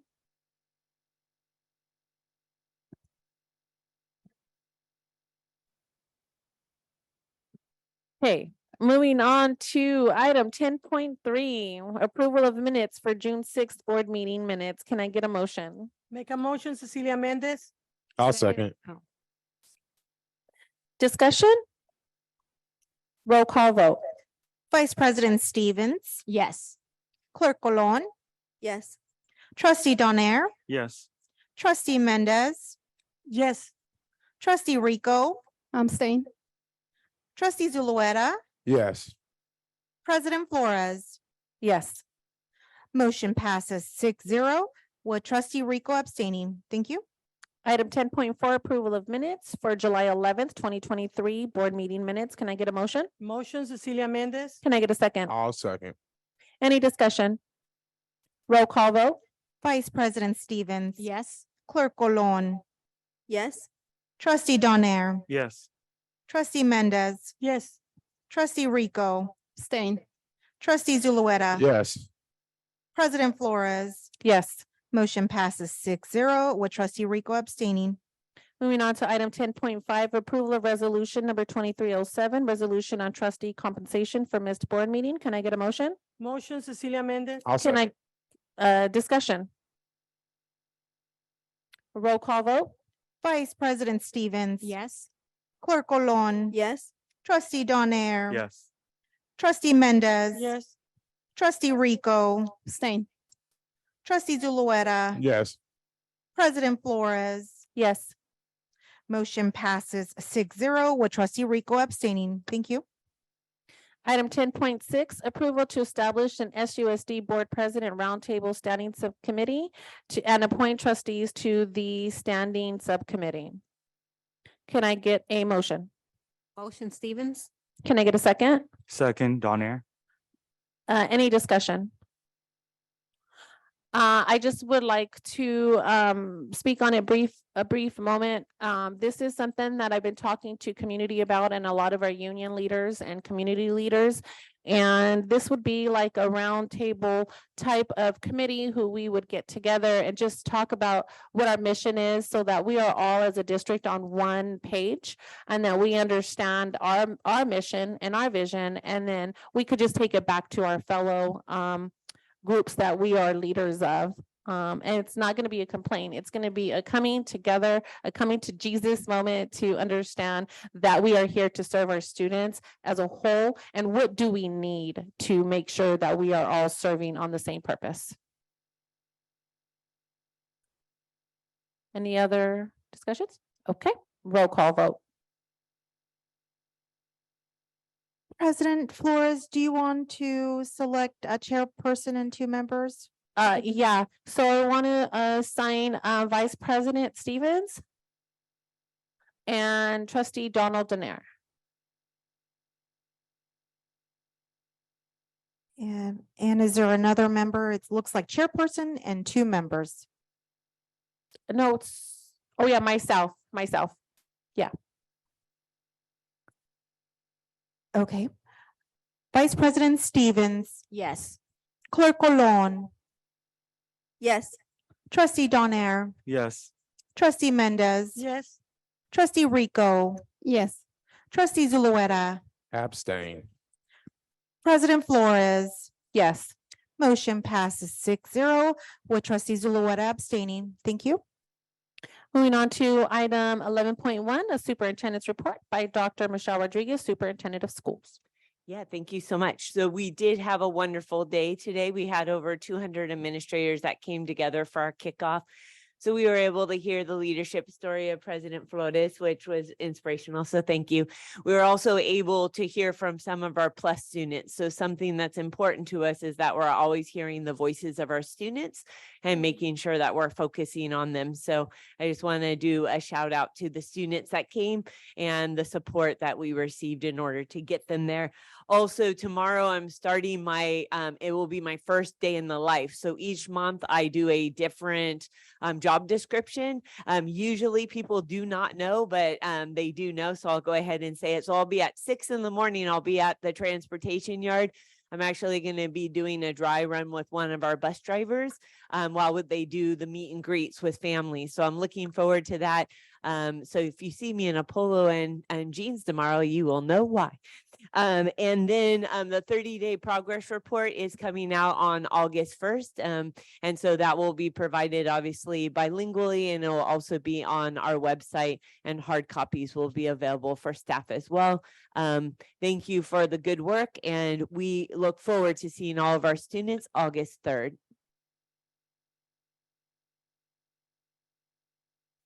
Moving on to item 11.2, approval of an agreement to furnish consultant services with Tri Group Inc. for the Facilities Department. Can I get a motion? I make the motion, Cecilia Mendez. Can I get a second? I'll second. Any discussion? No discussion. Roll call vote, please. Vice President Stevens, Yes. Clerk Colon, Yes. Trustee Donaire, Yes. Trustee Mendez. Yes.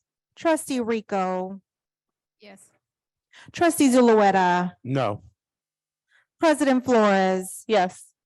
Motion passes 6-1 with trustee Zulueta voting no.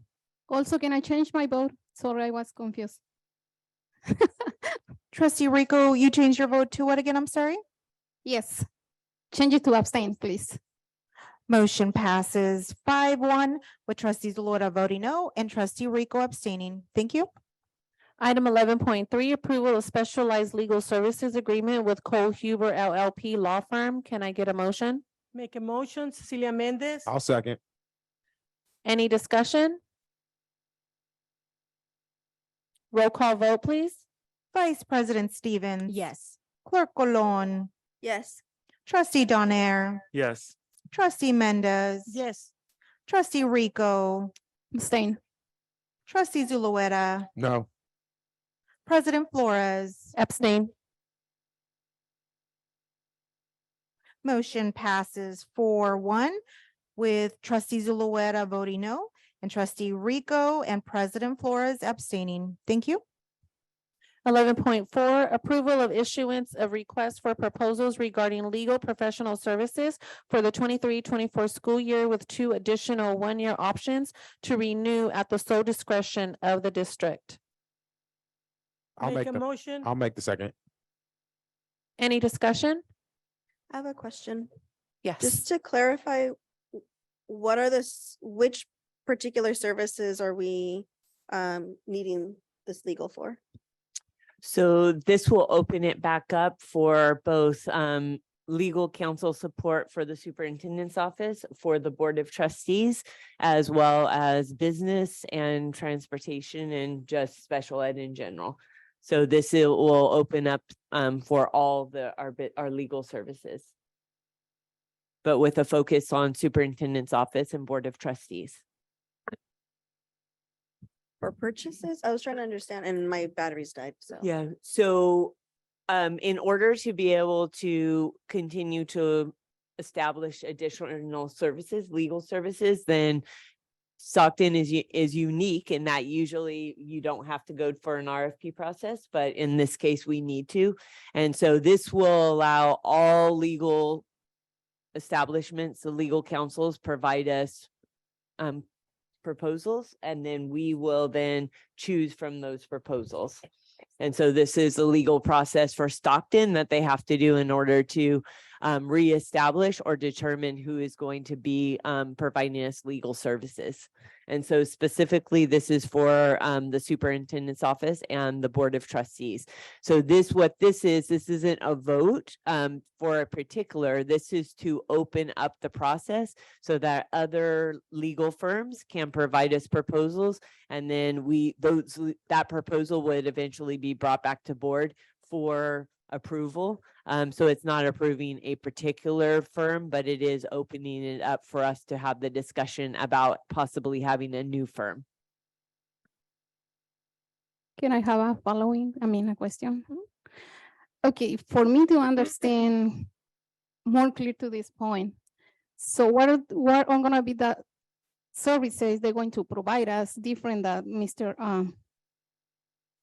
I forgot your name, I'm sorry. Fairfield are providing us right now. Well, it's not necessarily different services, but it would be the possibility of having a different firm. Following question. So we really need that? I would like us to reopen up so that we can look to see if we want to change legal services.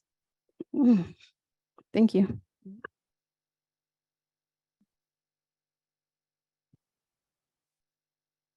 Roll call vote, please. Vice President Stevens. No.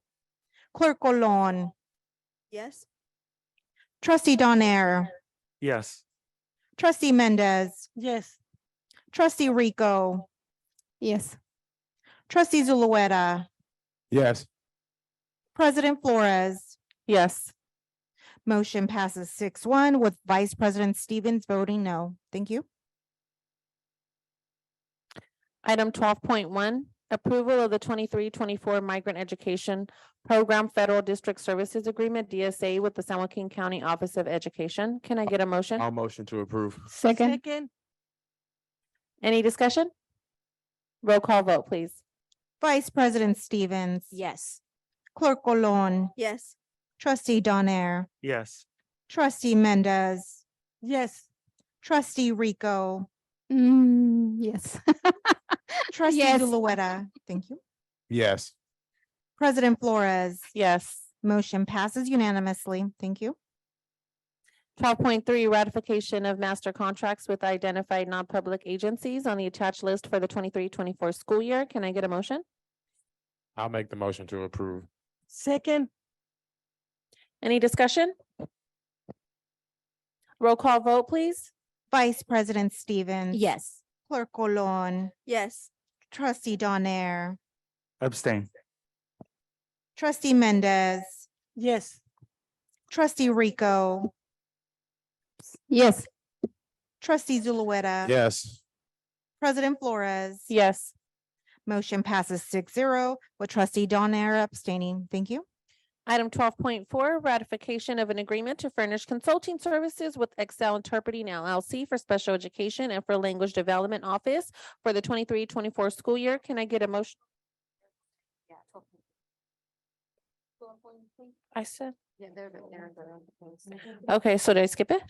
12.3, ratification of master contracts with identified non-public agencies, NPA on the attached list for the 23-24 school year. Can I get a motion? I'll make the motion. I second the motion. Any discussion? Roll call vote, please. Vice President Stevens. Yes. Clerk Colon, Yes. trustee Donaire, Yes. trustee Mendez. Yes. Trustee Rico, Yes. trustee Zulueta, Yes. President Flores. Yes. Motion passes unanimously. Thank you. Excuse me, President Flores. Are 12.2 and 12.3 two separate items? They are, and have we acted on first on 12.2 and now on 12.3? So and I'm sure the staff will reflect that. Thank you. 12.4, ratification of an agreement to furnish consulting services with Excel Interpreting LLC for special education and for language development office for the 23-24 school year. Can I get a I'll motion? make the motion to accept. Second. Discussion? Roll call vote. Vice President Stevens. Yes. Clerk Colon, Yes. trustee Donaire. Yes. Trustee Mendez, Yes. trustee Rico. Yes. Trustee Zulueta. Yes. President Flores. Yes. Motion passes unanimously. Item 13.1, adoption of resolution number 2304, waiver request, a variable term waiver for administrative services credential. Can I get a motion? I'll make the motion to accept. Go ahead.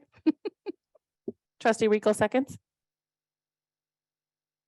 Oh, I was gonna say, can I get a second? Oh, okay. Okay, I second then. Discussion. I just had a quick question. There's a name on there, Johnson, but he has two sites. And so I didn't know. Sometimes they work two different sites. It's a Oh, it is split. split. Okay. Okay, thank you. We split our people. Sometimes we send half of their body to one side and the other half to another. And so one works with their hands and one works with their feet. Can I make a comment? Yes. Yes,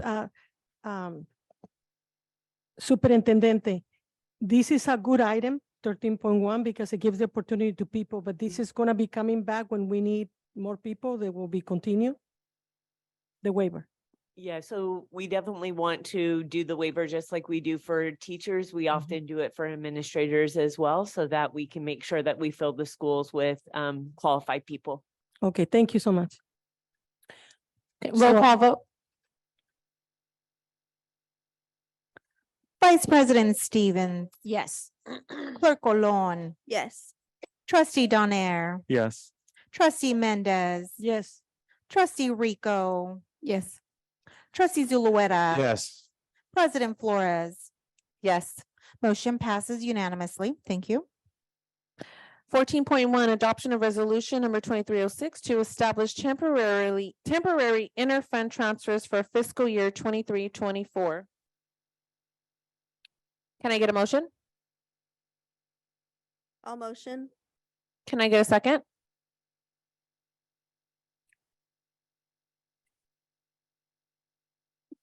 I'll second.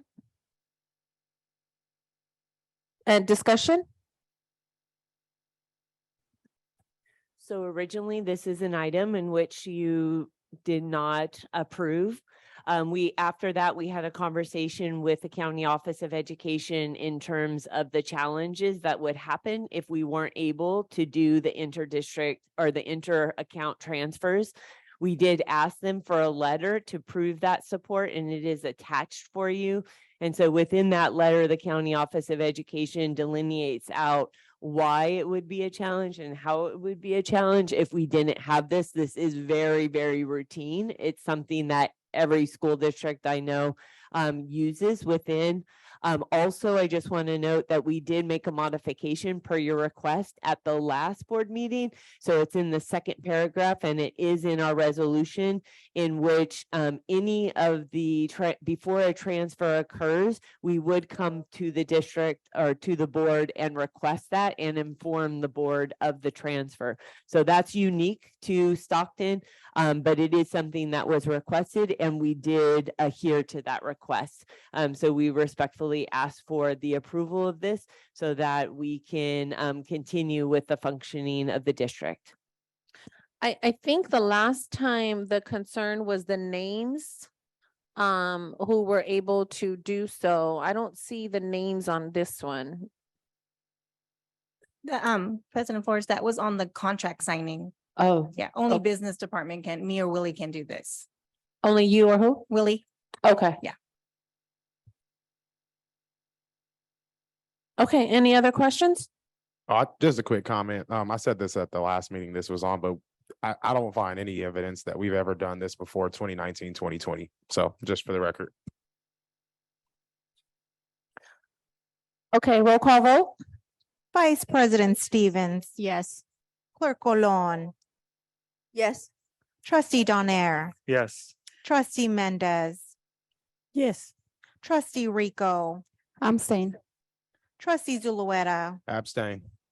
President Flores. Yes. Motion passes 5-0 with Trustee Rico and Trustee Zulueta abstaining. Thank you. Moving on to item 4.2, approval of the lease renewals and authorization to extend lease term for the East March Lane office buildings. Can I get a motion? I'll make the motion. Can I get a second? Second. Discussion? I have a question. Is this only for our, because I know, is this the PDC? No, this is the, yeah. Is it PDC? No. No, it's yeah. It's special ed, yeah, building. It's special education. Oh, okay. All right. Roll call vote? Vice President Stevens. Yes. Clerk Colon. Yes. Trustee Donaire. Yes. Trustee Mendez. Yes. Trustee Rico. yes. Trustee Zulueta. Yes. President Flores. Yes. Motion passes unanimously. 14.3, adoption of resolution number 2305, terminating the emergency determination regarding electrical issues and repair work at Stagg High School. Can I get a motion? I'll motion to accept. Second. Discussion? Roll call vote. Vice President Stevens. Yes. Clerk Colon. Yes. Trustee Donaire. Yes. Trustee Mendez. Yes. Trustee Rico. Yes. Trustee Zulueta. Yes. President Flores. Yes. Motion passes unanimously. Thank you. Item 14.4, approval of agreement with Power School Group LLC pursuant to Sourcewell Contract 090320 to provide business administration software products. Can I get a motion? Motion to approve the item. I'll second. Discussion? Roll call vote. Vice President Stevens. Yes. Clerk Colon. Yes. Trustee Donaire. Yes. Trustee Mendez. Yes. Trustee Rico. Yes. Trustee Zulueta. Yes. President Flores. Yes. Motion passes unanimously. Thank you. Item 15.1. Can I get a motion? I'll make a motion to accept. Roll call vote? Who seconded that motion? I'm sorry. Trustee Mendez? Thank you. Vice President Stevens. Yes. Clerk Colon. Yes. Trustee Donaire. Abstain. Trustee Mendez. Yes. Trustee Rico. I'm saying, Trustee Zulueta. Yes. President Flores. Yes. Motion passes 5-0 with Trustee Donaire and Trustee Rico abstaining. Thank you. I will now call the meeting to adjournment at 8:39 PM.